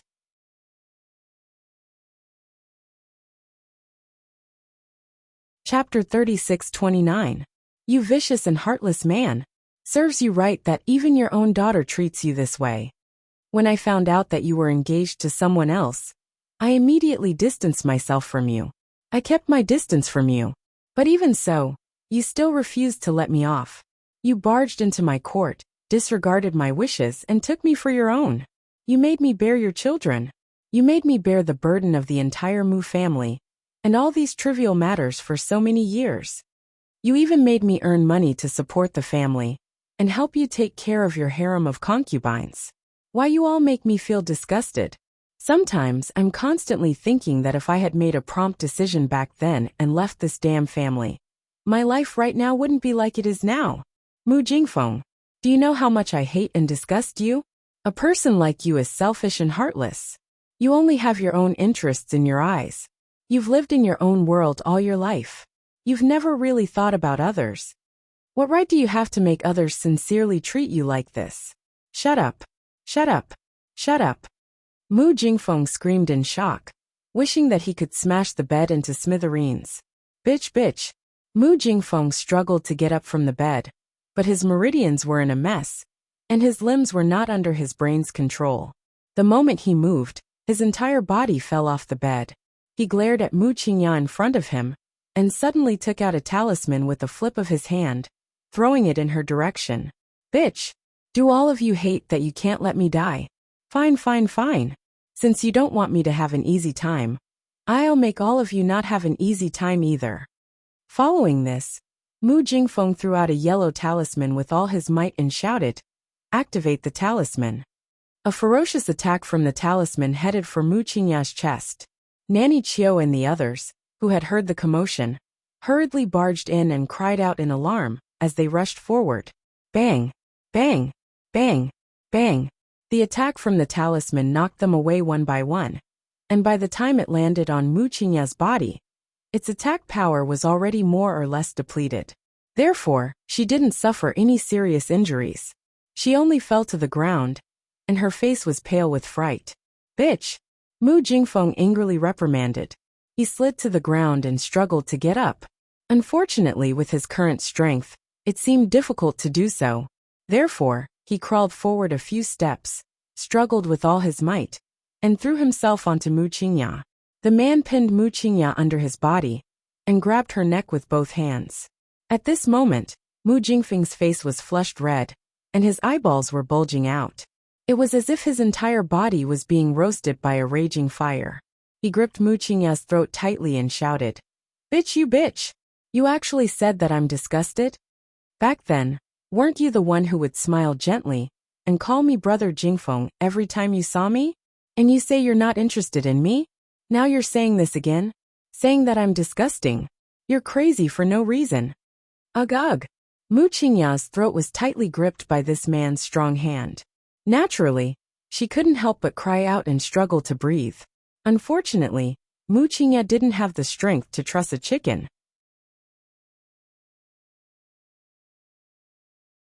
Chapter 36-30. Even if Mu Jingfeng was seriously injured, with his cultivation, He wasn't someone a woman like her could easily break free from. Madam, madam, madam. Nanny Chio struggled to get up, but the talisman earlier hurt her all over. She wanted to get up now, but she didn't have any strength left. Song Lu, who was at the side, had long fainted from the talisman's power. Someone come quickly. Master has gone crazy. Someone come and save madam. Nanny Chio's shrill voice nearly broke through the roof. Mu Jingfeng's eyes were already red, and he clutched Mu Qingya's throat tightly, as though he had lost all reason. He spat. Bitch, you bitch. What did I do wrong to you? Why are you doing this to me? Just because I don't have the position of the family head. Just because I'm about to become a cripple? That's why you look down on me, and even want to rebel against me? I'm telling you, Mu Qingya, don't even think about leaving me in this lifetime. You were my Mu Jingfeng's when you were alive, and when you die, you'll also become my Mu Jingfeng's ghost. As he spoke, his eyes reddened, and he exerted more strength in his hands, as though he wanted to strangle Mu Qingya to death. Mu Qingya's face contorted as she glared at the man in front of her. Her eyes were fixated on him, and her expression was filled with hatred. The crown princess has arrived. At this moment, an announcement was suddenly heard, and it sounded like the sound of nature. In the room, Nanny Chio's spirits were lifted, and she struggled to crawl toward the door with tears streaming down her face. As she crawled, she shouted loudly, Crown Princess, save me, Crown Princess! The little Crown Princess stepped through the door, and immediately saw Mu Jingfeng, who was tightly pressed against Mu Qingya, and had his hands tightly wrapped around her neck. This man was desperately clutching Mu Qingya's neck like a madman, as though he wanted to strangle her to death. Arbor's gaze changed slightly, and he coldly said, Why aren't you going to pull them away? Yes. Tong nodded slightly, and immediately stepped forward. He forcefully pulled away Mu Jingfeng, who was not letting go of Mu Qingya's neck. A cough, cough, cough, cough, cough, cough, cough, cough. Mu Qingya heaved a sigh of relief. Her chest heaved up and down. She covered her throat and coughed violently, as if she was going to cough her lungs out.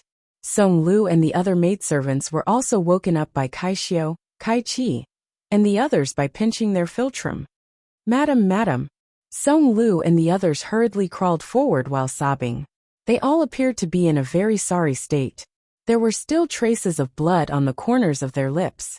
Perhaps they had suffered some internal injuries. I am fine. I'm fine. Mu Qingya forced a smile at them and coughed hoarsely. Arbor looked at them coldly.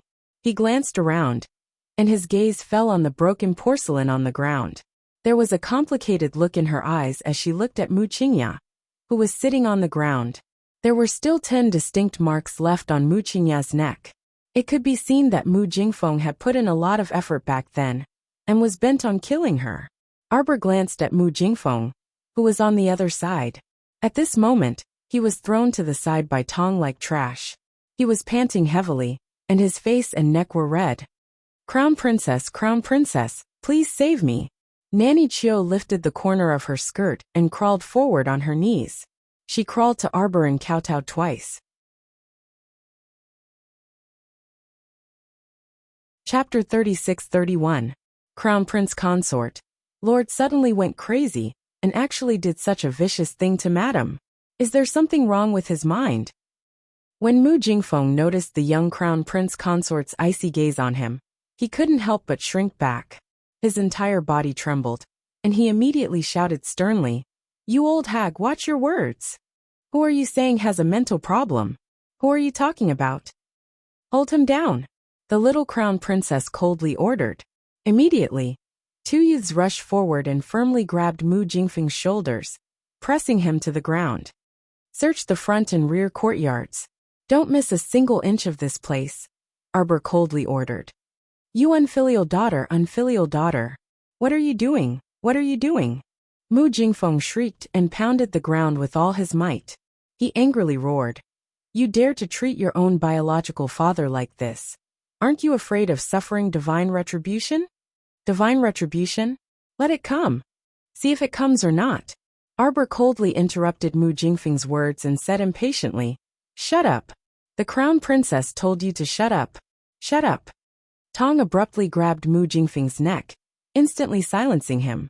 Mu Jingfeng did not expect that a few minutes ago, he was still holding Mu Qingya's neck to flaunt his authority, but now, it was his turn. His eyes were full of resentment as he stared fixedly at Arbor, as though he could dismember him into 1,000 pieces just by staring at him like this. Invite a physician over to take a look at family head Mu and send him to his room. Don't let him come out to scare people if there's nothing important, Arbor indifferently ordered. Arbor, you unfilial daughter, you will suffer divine retribution. You dare to imprison your own father? Arbor, you unfilial daughter, you ah. Mu Jingfeng was in a state of madness as he was shoved into the inner room with disheveled hair. The wooden door slammed shut, causing Mu Qingya and the rest in the outer room to be endlessly alarmed. Everyone raised their heads in fear and looked carefully at the expressionless crown princess. She was so resolute and decisive, as though she did not have the slightest bit of affection for Mu Jingfeng. At this moment, Arbor's eyes were fixed on Mu Qingya's face. She looked at her as if she wanted her gaze to bore a hole in her face, or even a hole in her heart, so that she could see clearly what this woman was thinking. Although she did not see what had happened in the room just now, when she entered the gilded garden, the quarrel between the two of them had reached its climax. Even if he hadn't seen it with his own eyes, he had heard it with his own ears.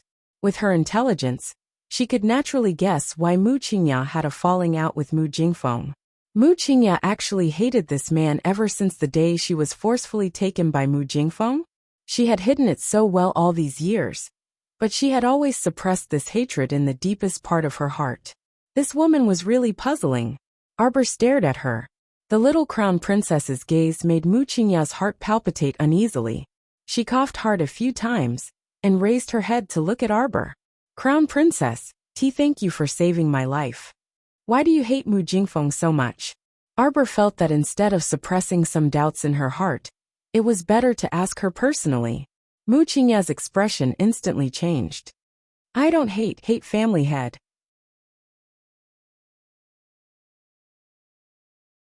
Chapter 36-32. Arbor shook his head. I heard everything. You said that you've always been disgusted by him. Mu Qingya's expression instantly turned even uglier, and it even became slightly distorted and unnatural. She was, after all, Xiaomu's stepmother in name. It was truly a bit difficult for her to talk about these romantic affairs of the past in front of a child. Why? Arbor didn't want to let her off just like that. He continued to question her coldly, but his gaze lingered on her face, not letting go of even the slightest change in her expression. Mu Qingya bit her lip hard. I naturally hate him. He already has Sister Chu Yin, yet he still pesters me endlessly. I'm already far enough away from him. Back then, I went out to train and do missions all day long, just to be able to stay away from him. Who knew? Who knew that this deranged man would actually use alcohol to vent his anger after that incident? Sister Chu Yun's heart must have felt terrible. She's such a strong-willed person. She'll only suppress her grievances in the bottom of her heart, and won't say anything. Mu Qingya coldly said. Mu Jingfeng is truly an extremely disgusting person. If he hadn't shrunk his hands and become as timid as a mouse, how could sister have left the Mu family and gone to save her own relatives alone? After that, how could we possibly have lost contact with sister? It's all this man's fault. It's him. It's him who harmed sister. It's him. He doesn't deserve to be a husband at all. He doesn't deserve to be the head of the Mu family. Today, the patriarch stripped him of his position as the head of the family, struck by lightning as punishment, and half of his meridians were destroyed. It's all his own fault. If sister's spirit is in heaven, she should feel gratified. Arbor kept staring at her. She realized that when Mu Qingya mentioned Mu Jingfeng, her eyes seemed to be able to quench out a poisonous glint. But when she mentioned her mother, Long Chuyan, the radiance and gentleness in her eyes couldn't be concealed at all. It really didn't seem like an act. If a person could put on an act to this extent, it could really be said to be flawless. In terms of controlling one's emotions, they were basically invincible in the world. Xiaomu shook her head. She instinctively felt that she might have really wronged Mu Qingya. The tenderness in Mu Qingya's eyes towards her mother didn't seem to be fake. And this trace of gentleness made Arbor feel that something was wrong. This gentleness seemed a little perverted. Could it be that she was hallucinating? She took a closer look at Wuxia, and when she saw that Wuxia's expression had changed, she turned her head and smiled lovingly at her. Qiao Qiao, try to trust me, okay? I won't hurt you. I will definitely protect you on behalf of your mother. Arbor's expression was extremely complicated. He looked at her for a long time before he said through gritted teeth, "Don't you hate me? Because of my return, your biological daughter went mad with jealousy.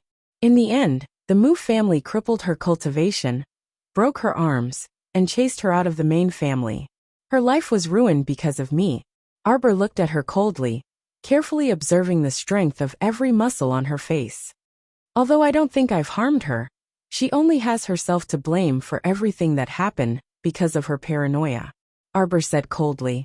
"But no matter what, your cold-blooded husband did harm Mu Rochuan because he wanted to please me."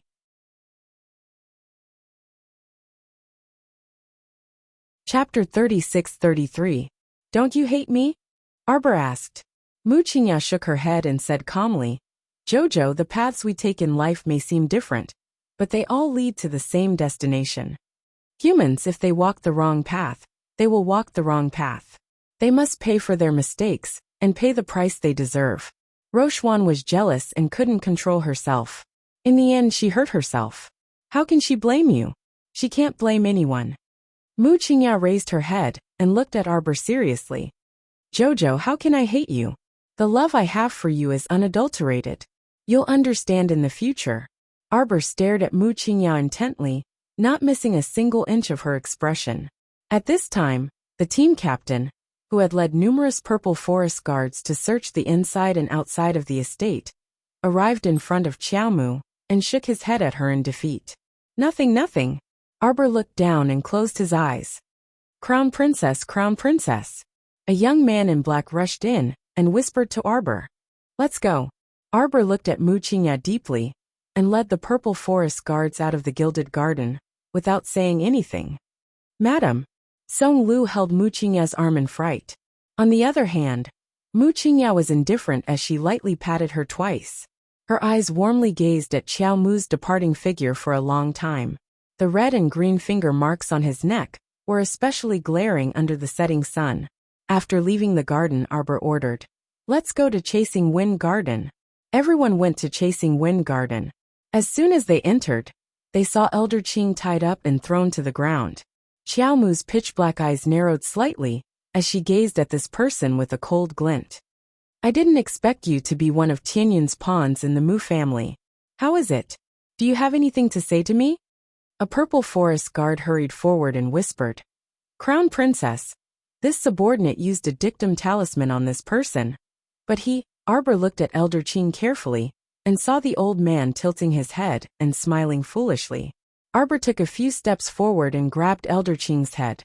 He probed it with his divine sense, and then pushed the old man's head away with a frosty expression.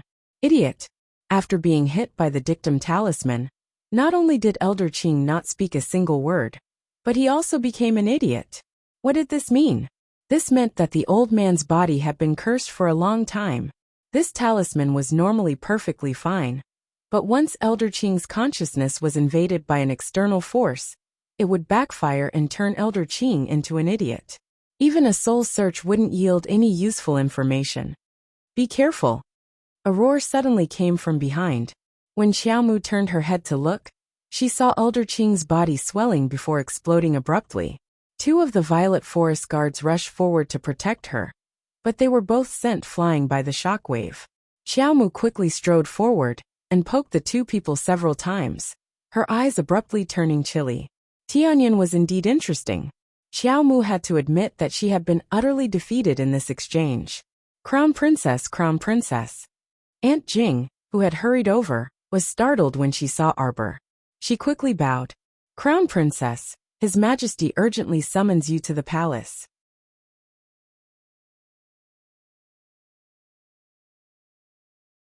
Chapter 36-34. Qiaomu sat inside the carriage that was heading towards Changle Boulevard, with an indifferent expression. Saishio poured her a cup of tea and called out cautiously, "Crown Princess." Arbor took the teacup subconsciously. Her fingers gently stroked the patterns on the rim of the cup, as she looked coldly at the passers-by outside the window. She lost. Actually, she had already lured the snake out of its hole from the moment she ordered Aoyi to look for the so-called evidence in Shihuaxin's courtyard. She had deliberately led everyone to think that the jade talisman she gave them only recorded half of the conversation. Stay up late, and Mu Xingchen reacted quickly. The two of them immediately followed her words and led everyone to think that Shihuaxin had left evidence behind. After that, she deliberately ordered Aoyi to search Shihuaxin's courtyard and found the so-called letter. This evidence was naturally prepared by Aoyi himself.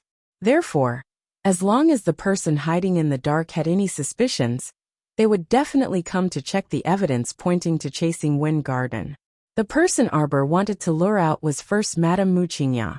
She didn't believe this woman from the beginning. Arbor left people to go to Chasing Wind Garden to catch the person who dared to come to the courtyard to snoop. On the other hand, she directly brought people to First Madame's Gilded Garden and ordered them to search the entire place. What did she want to find? Naturally, she wanted to find out if there was a hidden talisman array in Mu Qingya's courtyard that could spy on the Mu family.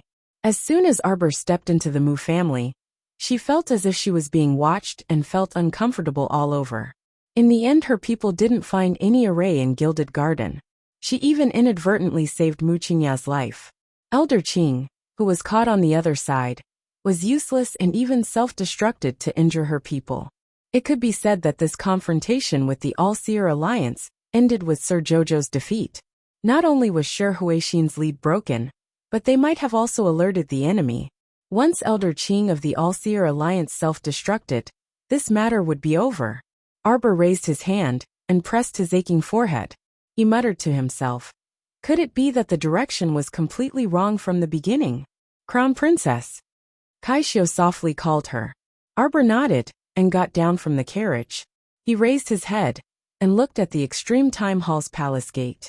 At this moment, another carriage came over from not far away. Following the carriage was actually King Jianping and his son, whom he had not seen for a long time. Crown Princess. When the old king of Jianping saw the young lady from afar, his face involuntarily twitched. Fuck, I don't know if it's because I'm traumatized. Every time I see this little crown princess, I feel uneasy, as if something important is going to happen. Arbor glanced at him coldly, then turned and walked up the steps of Polaris Hall. A manservant dressed in green beside the carriage frowned slightly and muttered in displeasure. He actually didn't pay his respects to the Grand Tutor. This crown princess is no different from His Highness the Crown Prince. She's so arrogant and rude. Seeing this, King Jianping's heir hurriedly whispered, Don't say any more. Is this manservant stupid? Now. Even he hurriedly took a detour when he saw the crown princess. How would he dare to provoke this savage girl again? Dressed in a white robe, the Grand Tutor slowly walked down from the carriage with his black hair hanging loosely at his waist. A pair of eyes brimming with wisdom gazed at Xiao Mu.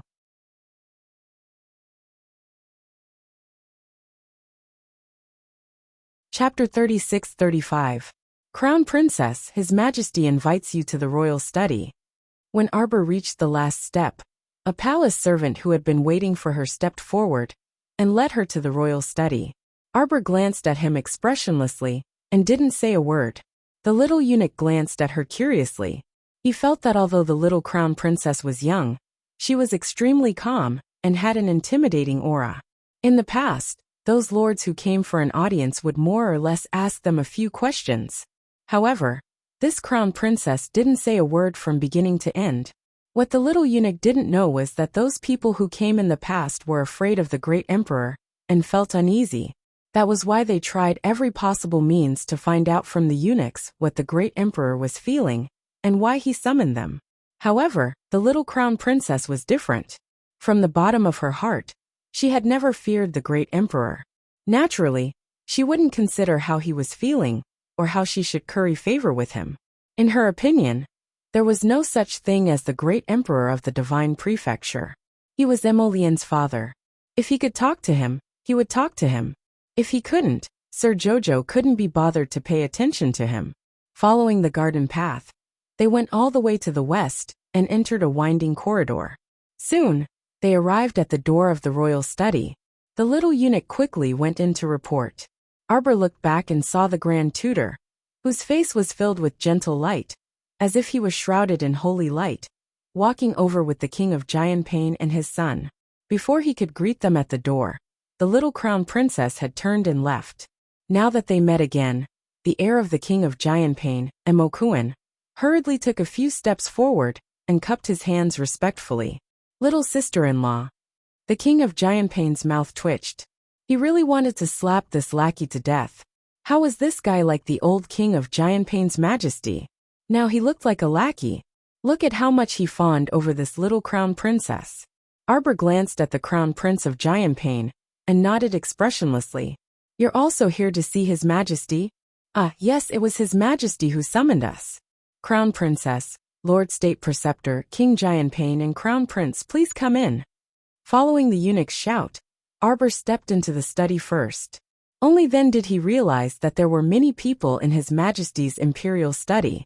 Prince Kong Emo Lufeng, Prince Zheng Emo Shikong, Prince Yong'an and Crown Prince Emo Su, who had just entered the capital, as well as several important ministers, were all sitting there. The King of Giantpain and his son hurriedly went forward to greet the great emperor. Everyone in the study stood up in unison to greet the imperial preceptor and the King of Giantpain. When they were all done, they turned around and saw the little crown princess standing there expressionlessly. She was like a little wooden stake, not moving at all. Everyone was at a loss for words. Right, Prime Minister Gao Baran coughed lightly. His Majesty summoned everyone today to discuss His Highness the Crown Prince's disappearance in Graping Village. I believe everyone should have heard a little about what happened in Graping Village. Everyone nodded and secretly observed the little Crown Princess's expression.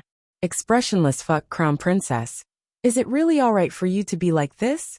Right now, everyone is talking about your husband's life. Even if you don't cry, you should at least express a trace of concern. Imperial Father. The little Crown Princess suddenly interrupted everyone's discussion coldly. She took a step forward and placed a memorial on His Majesty's desk. I want to impeach the Crown Prince of Yong'an and Emosu.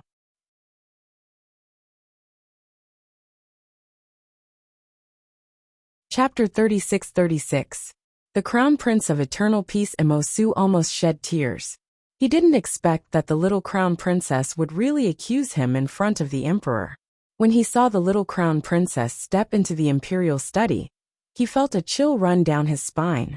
He didn't expect that this little Crown Princess would really accuse him in front of so many adults. Woo-woo. He already called her sister-in-law and admitted his mistake in front of her. Why did she still want to mess with him like this?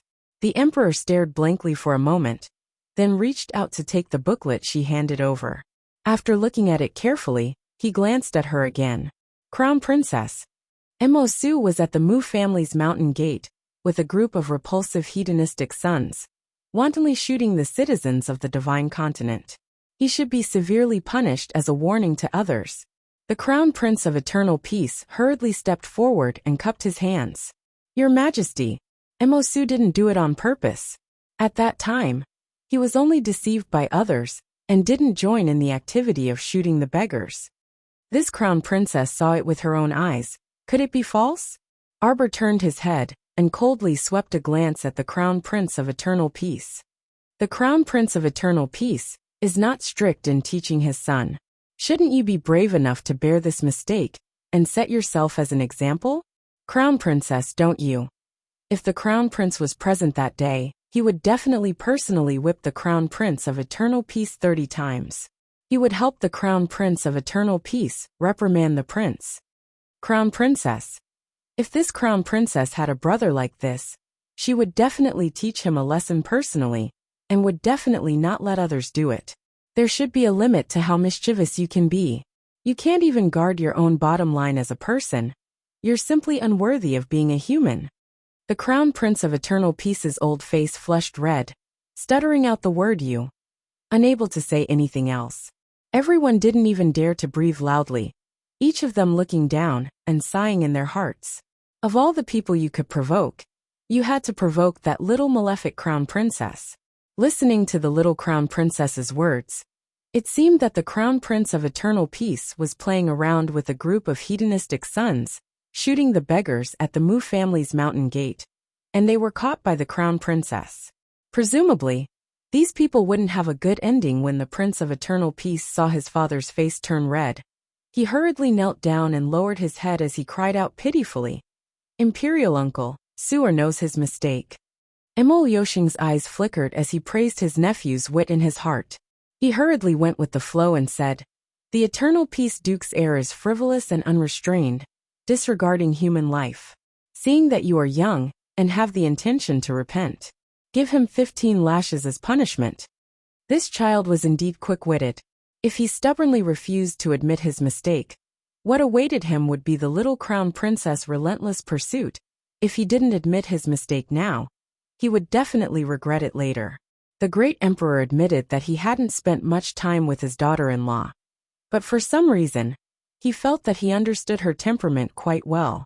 Most of the time, the young lady only wanted you to admit your mistake and accept punishment. Then the matter would be over. If you stubbornly refused to admit your mistake after doing something wrong, and even tried to quibble or resist, the young lady would definitely let you know how helpless your future life would be. After Mo-su was dragged out to be whipped, the young lady indeed stopped talking. The great emperor glanced at the young lady, his expression turning serious as he said, "Crown Princess, we have lost contact with the Crown Prince in Grey Plain Village. We don't know how he is doing. There are only 10 days left until your wedding day. Shouldn't this wedding be postponed for a few days?" Among the ministers present, some nodded, some remained silent. "State Preceptor, what do you think?"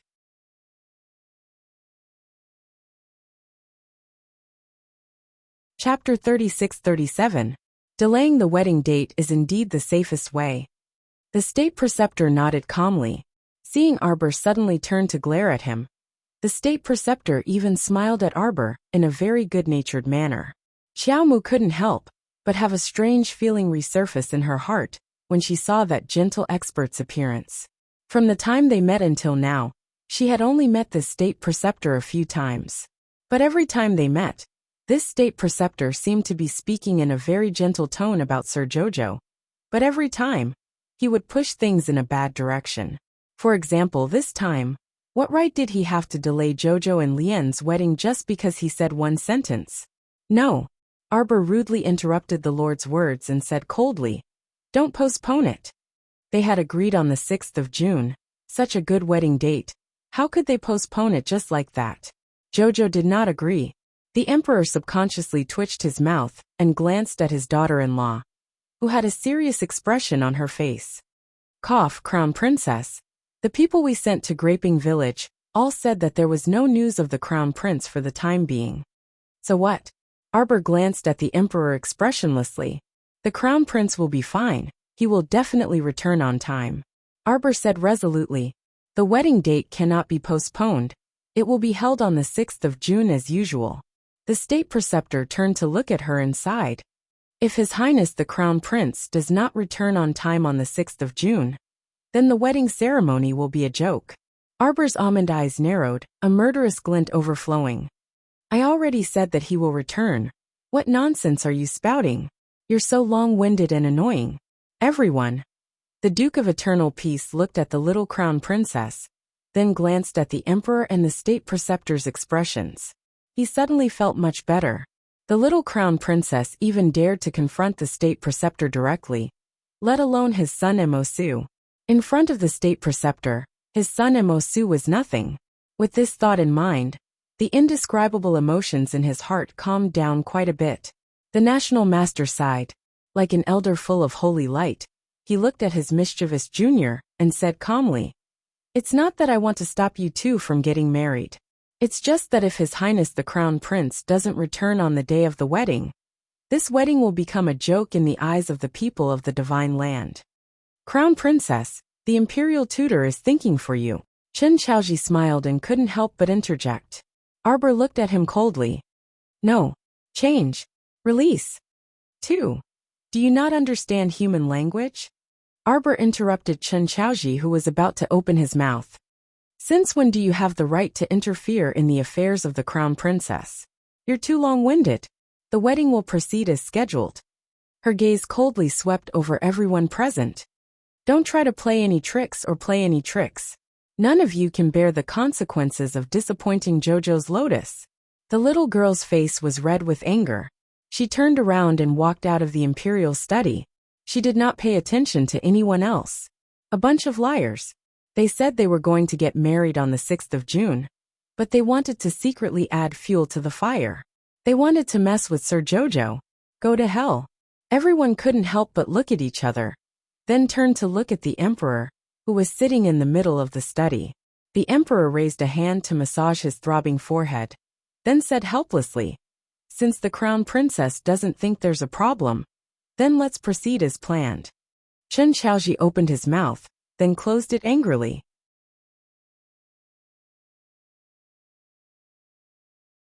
Chapter 36-38. This crown prince consort simply didn't know what was good for her. Clearly, everyone was thinking for her. It was fine if she didn't appreciate their kindness, but she actually scolded everyone and said that they were meddlesome. How preposterous. Chen Chaoji turned to look in the direction of the Grand Tutor. The Grand Tutor still had a faint smile on his face, as if he did not care about Arbor's rude treatment just now. Mylian's section break, dong dong dong dong. After a few sounds, countless rocks rolled down from the stone wall. It was only after the nearby cave stopped shaking that Emolien came out from behind Golem 2 and Golem 3. He carefully examined this cave wall that had been buried by shattered rocks. After days of investigation, he narrowed down the distance and range inch by inch and finally determined that this was the location of the formation board. However, after the mechanical puppets dug many times, the nearby mountain walls were unstable and would collapse from time to time. Emolien was used to it. Along the way, he only let little Seven out occasionally to chat with him. The rest of the time, he was studying how to destroy the formation board. It was quite strange. This Earth Spirit formation could be said to have been set up with great effort. Without a heaven-level talisman master, it was impossible to set up such a large formation. However, when he fought with the gray figure in the formation board from a distance, he could feel that this person was definitely not a heaven-level talisman master. Since he could kill that person's physical body with just a streak of sword intent, it was obvious that he was not very powerful. Therefore, this disc array really gave people a strange feeling. Little Seven. Seventh Yan's figure appeared next to Emolien, and he turned to give him an inquiring look. Emolien nodded slightly at him. Yanqi immediately understood. His outstretched fist instantly turned into a dragon claw and clawed at the ground. After a chi sound, the extremely sharp claw cut a crack in the ground.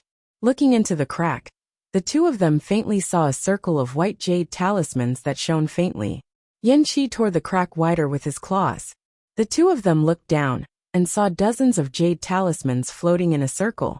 Yanqi removed some of the gravel from the side of the crack and pointed downwards.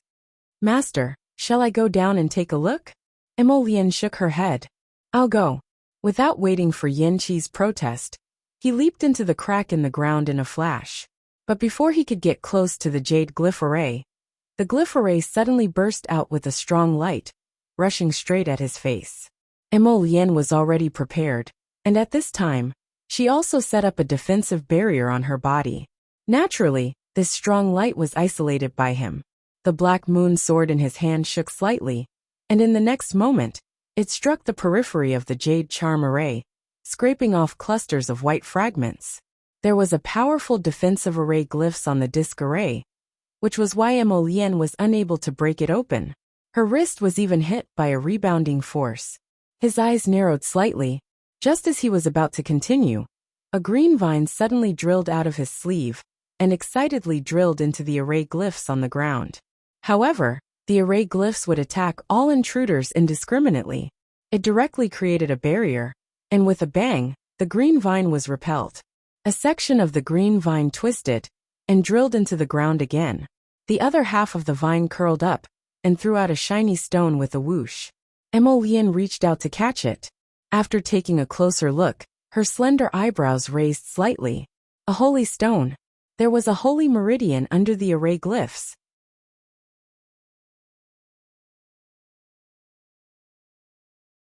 Chapter 36-39. Emolienne's heart skipped a beat, and she jumped into the crack. The Raven Moon sword in her hand slashed at the defensive wall a few times, but it did not budge at all. What a strong defensive wall, Emolienne thought. There were not many defensive walls in this world that could withstand her full-force attack. One person, one dragon, and one green vine struggled in the pit for a long time. The sky was about to brighten, but the array formation did not budge at all. The three of them could not help but feel a little discouraged, especially that half of the little tree's vine. It drooped listlessly and hung on Emolienne's arm, pretending to be dead. Emolienne could not help but find it funny. This thing was just a branch of the little tree, Qiu. It was too intelligent. Master, the person who set up this array formation is very powerful. Seventh Yin blinked and could not help but say, when I saw that fellow's body was destroyed by Master's sword, I thought he was not that powerful. I did not expect that person's cultivation level to be so weak. But his array formation is so powerful. You think this is that fellow's array formation? Emolienne curled her lips and glanced at Seventh Yin. Seventh Yin was stunned and immediately shouted, isn't it? It isn't. Emolienne shook her head and pointed at the dozens of jade talismans below. Looking at the quality of these jade talismans, they must have been buried here for at least 20 to 30 years.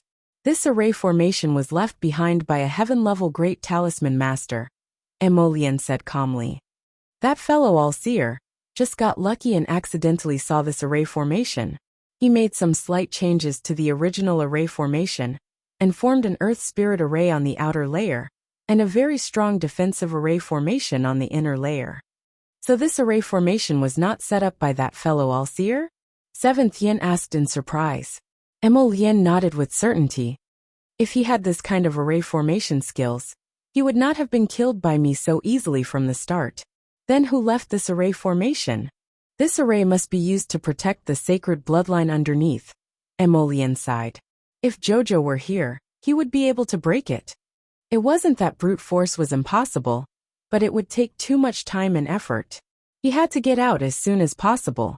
As for these worldly possessions, I'll send someone to try again later. After making up her mind, Emolienne didn't waste any more time. She immediately asked Little Seven to destroy the outer layer of the formation. This array disc was suspended above the dozens of jade talismans, and it had already been slightly shattered. Little Seven threw a punch over, and it didn't take much effort to break the disc array apart. Subsequently, Emolienne hugged the green vine and leaped onto the crevice with Little Seven. His feet suddenly trembled, and the rocks on the mountain wall seemed to be summoned by something, rolling down one by one. Very quickly, the crack created by Little Seven's claw was completely blocked. After the Earth's spiritual array was completely destroyed, the suction force of the array disk naturally ceased to exist. Little Seven transformed into a dragon and soared into the sky, rushing out of the deep valley, with Emolienne on his back. Prince Emo stood on the dragon's back and gazed into the distance in the direction of the deep valley. His gaze was fixated on the sacred bloodline buried under countless huge rocks, and he pursed his lips without speaking for a long time. At the same time, inside Sungja's Taiji palace, the sound of hurried footsteps caused Duanyu, who was meditating and cultivating, to crease his brows and slowly open his eyes.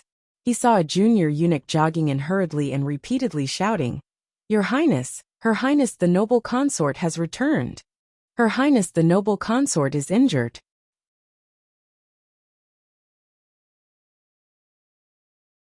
Chapter 36-40.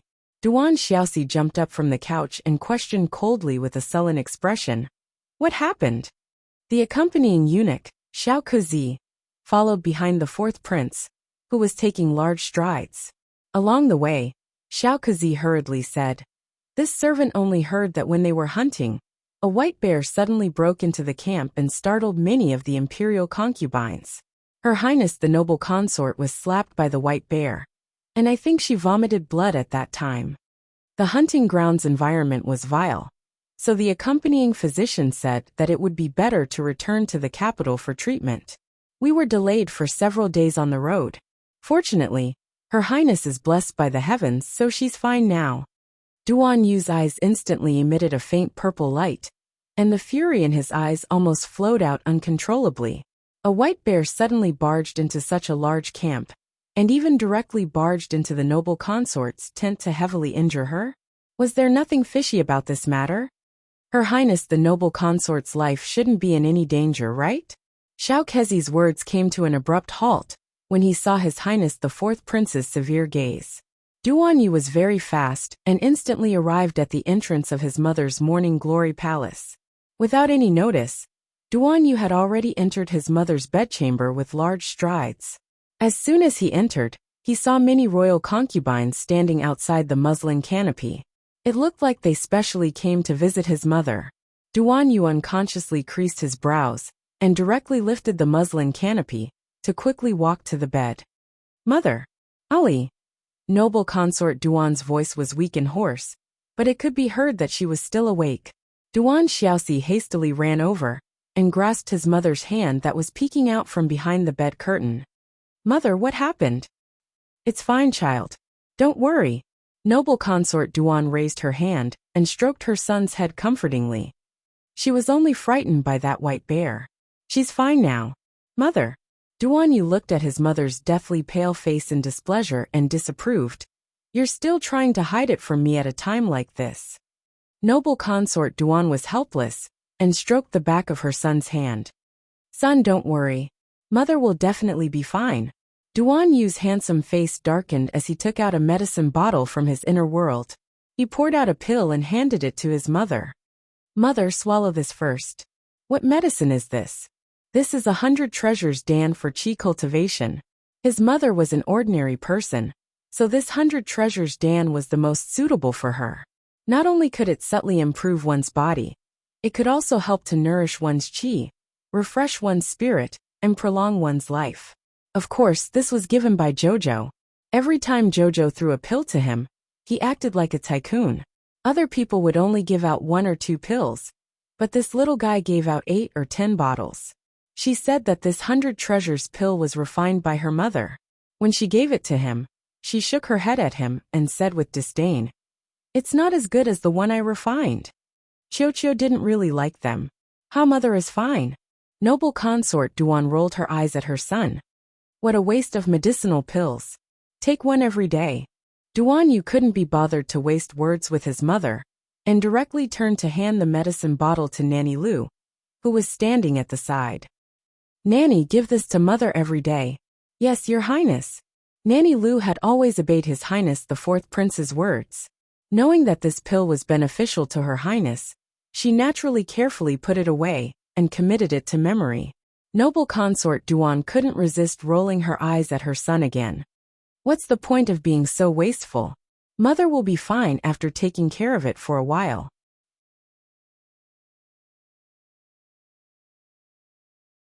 Chapter 3641.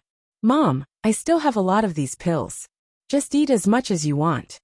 Duan Yu earnestly looked at his mother and repeatedly exhorted. "Now that your vitality has been greatly damaged, you must properly recuperate. Otherwise, who knows, you might look 10 years older than before." "What?"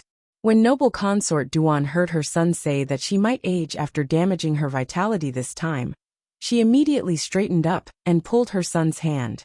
"Son, Mom really has aged a lot." She reached out to touch her pale cheeks and hurriedly asked. Duan Yu nodded in all seriousness and then said, "Mom, don't panic. I know a pill refiner friend who has a large amount of longevity pills and beautifying pills." "Beautifying pills?" Noble consort Duan quickly touched her face again.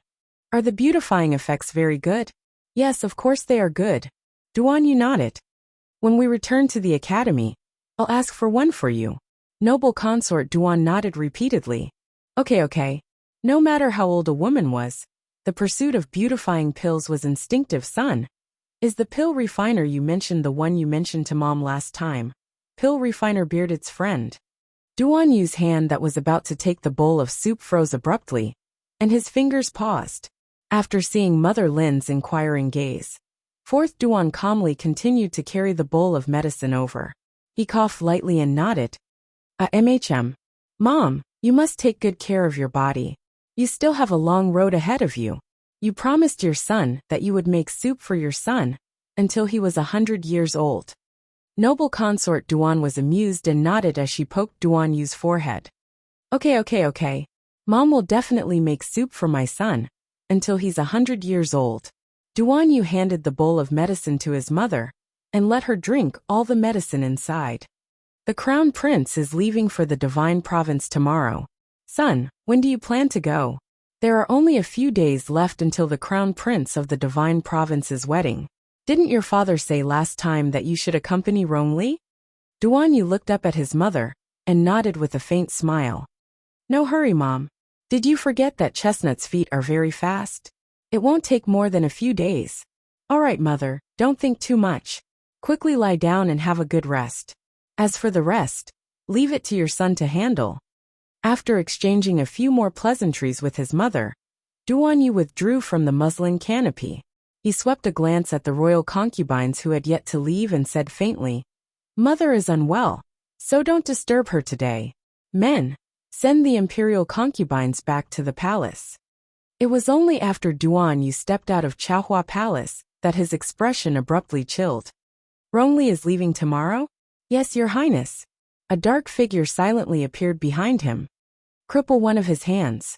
A purple light flashed through Duan Yu's eyes. His pair of cold peach blossom eyes were filled with frost. Since Empress Lu dared to attack his mother again, he would make this woman's precious son lose a hand. He wanted to see how the crown prince would deal with himself without a hand. A savage glint appeared in Duan Yu's eyes. A hoarse laugh came from the depths of his consciousness. Kid, do you want this old man to help you? As long as this old man makes a move, it won't take any effort at all. Duan Yu grasped his left arm and felt his blood vessels throbbing violently.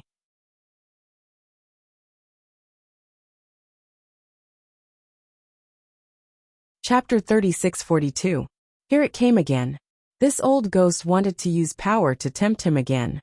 Unfortunately, he could easily resolve this kind of trivial matter by himself, and didn't need his so-called help at all.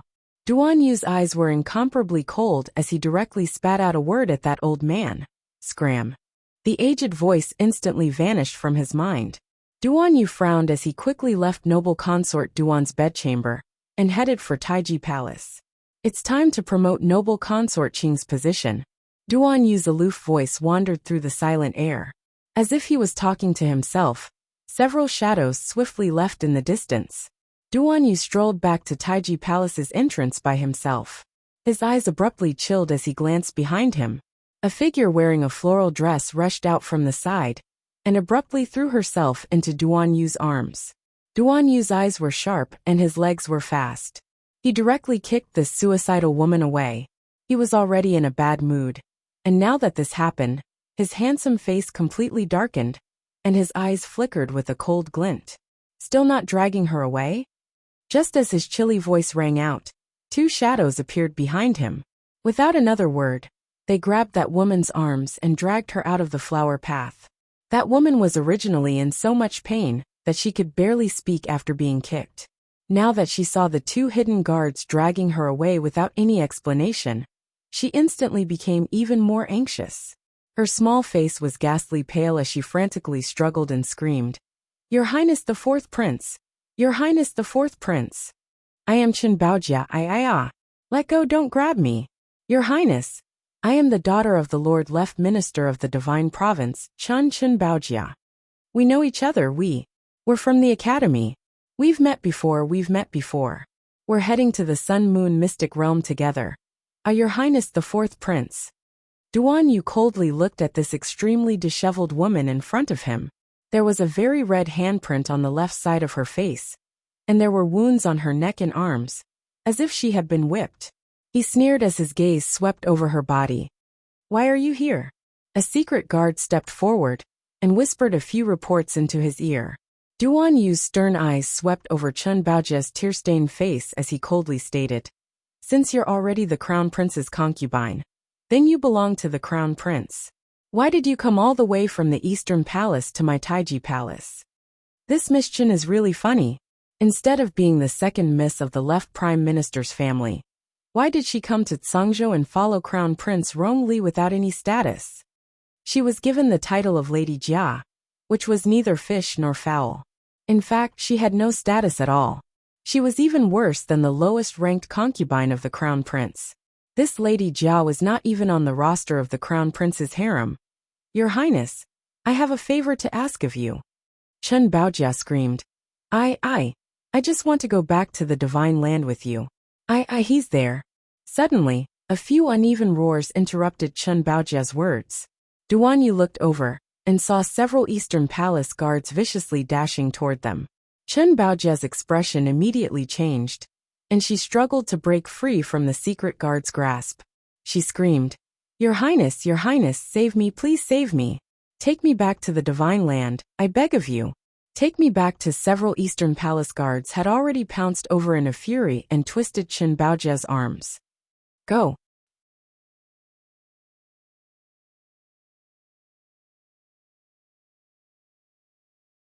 Chapter 3643. Your Highness the Fourth Prince, apologies for the disturbance. This woman is wanted by our Hong Liangdi. She must be brought back to the Eastern Palace right now. Please release her, Your Highness the Fourth Prince. The guard leader cupped his hands respectfully at Duan Yu. Duan Yu naturally didn't need to quarrel with the Eastern Palace guards. Moreover, he didn't plan on meddling in Chen Baojia's business, so he nodded and raised his hand. The two hidden guards released their grip and pushed Chen Baojia towards the Eastern Palace guards. Chen Baojia instantly shrieked in panic. No, you can't. Your Highness the Fourth Prince, you can't hand me over to them. Bring me back to the Divine Province. My father will definitely reward you handsomely. Your Highness the Fourth Prince, Your Highness the Fourth Prince. Duan Yu couldn't help but find this woman a bit funny. With his status, would he care about Father Chen's small reward? Seeing the Eastern Palace guards about to escort her out of Taiji Palace, Chen Baojia couldn't resist blurting out. Your Highness, I can tell you a secret. It's a secret about Arbor. She regretted it as soon as she said it. On the way to the Sun-Moon Mystic Realm, she could naturally discern the relationship between Duan Yu and Arbor. Now that she blurted it out without thinking, she wondered if it would backfire on her. With this thought, Chen Baojia's complexion became increasingly flustered and pale, and she felt like she was about to collapse. But the words had already left her mouth. When she felt Duan Yu's sharp gaze land on her, Chen Baojia could only force herself to keep a straight face and pretend to be very calm. Wait! Duan Yu shouted coldly. The two hidden guards drew their swords at the same time and blocked the path of the Eastern Palace guards. The guard leader's expression shifted, and he quickly turned to Duan Yu and said, Your Highness Prince Chen, this isn't good. This is our Eastern Palace's Madame Jia. If you insist on keeping her, His Highness the Crown Prince won't be able to justify it. This subordinate is here. Teach them how to conduct themselves. Duan Yu raised his brows as he ordered dryly. Yes. The shadow guard Calding took a few steps forward and punched the shoulder of the guard leader without saying a word. When the guard leader retreated in pain, Ing kicked him in the stomach and sent him flying a few steps before falling heavily on the ground. That junior guard commander couldn't crawl up for a long time, but he didn't dare to speak as he raised his head to look at Duan Yu and the others. Come over and tell me. If this prince is interested, perhaps this prince can really save you. Duan Yu suddenly smiled at Chen Baojia and beckoned her over. Although the man in front of her was smiling and looked very handsome, Chen Baojia somehow felt an inexplicable sense of danger. She took a step back with a strong desire to survive, and then she tried to steady her voice and said, I know that the Crown Prince's trip to Shenzhou is not only to congratulate the Crown Prince of Shenzhou on his wedding, but also secretly, Lady Jia. The Eastern Palace guard shouted angrily. You've only offended Hong Liangdi. If you also offend His Highness the Crown Prince, your life in the future, The guard leader's voice was very cold, and Chen Baojia's mind finally cleared up a bit. Indeed, if she offended Crown Prince Rongli, she really wouldn't be able to survive in the future. Duan Yu's gaze instantly turned icy. Ing nodded in understanding.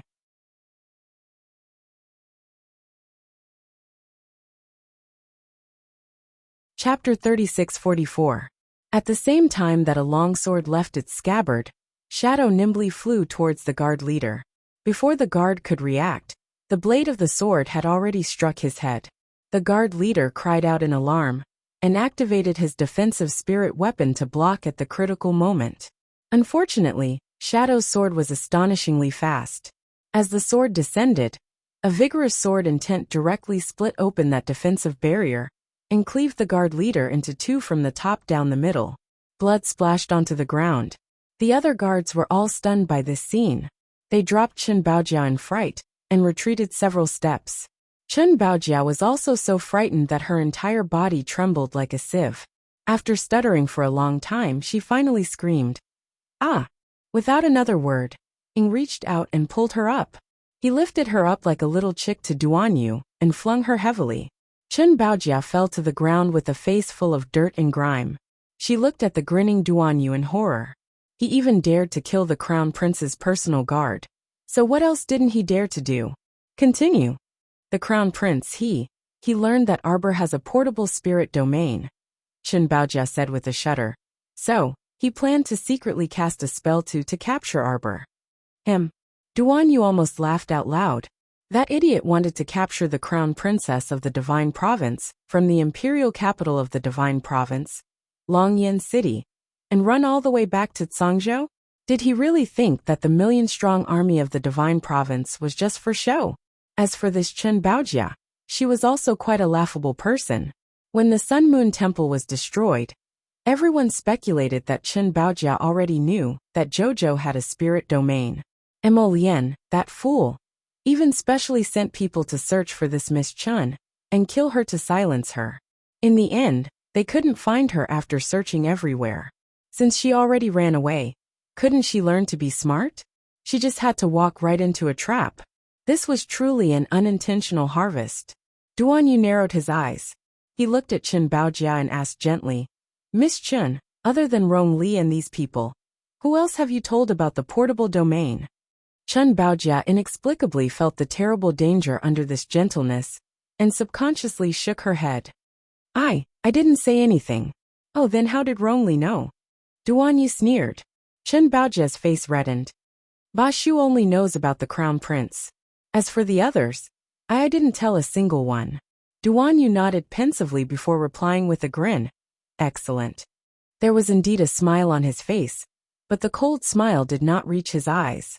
When he looked at Chen Baojia, he seemed very harmless, but it made Miss Chen feel fear from the bottom of her heart. "Your Highness, this is a female slave of the East Palace. She didn't know the rules and came here to offend your Highness." He wondered if he could return it to the Eastern Palace. "I will bring him back and teach him a lesson." "Thank you, your Highness." The woman leading 6 to 7 maidservants strode over. She was dressed luxuriously in a pink robe. She was one of the 2 favorite concubines in Rong Li's palace, Hongliangdi. Duanyu shook his head. "You can't return her. Take them all away." At the same time, several more hidden guards rushed out from behind Duanyu. Without another word, they used their swords and sabers to block the Eastern Palace guards, forcing them to walk towards the Taiji Palace. Hongliangdi's face changed, and so did the look in her eyes. Her sharp eyes seemed to turn into a sword. "Your Highness." You're tuning in to the Li Mei's Wuxia Whispers YouTube channel.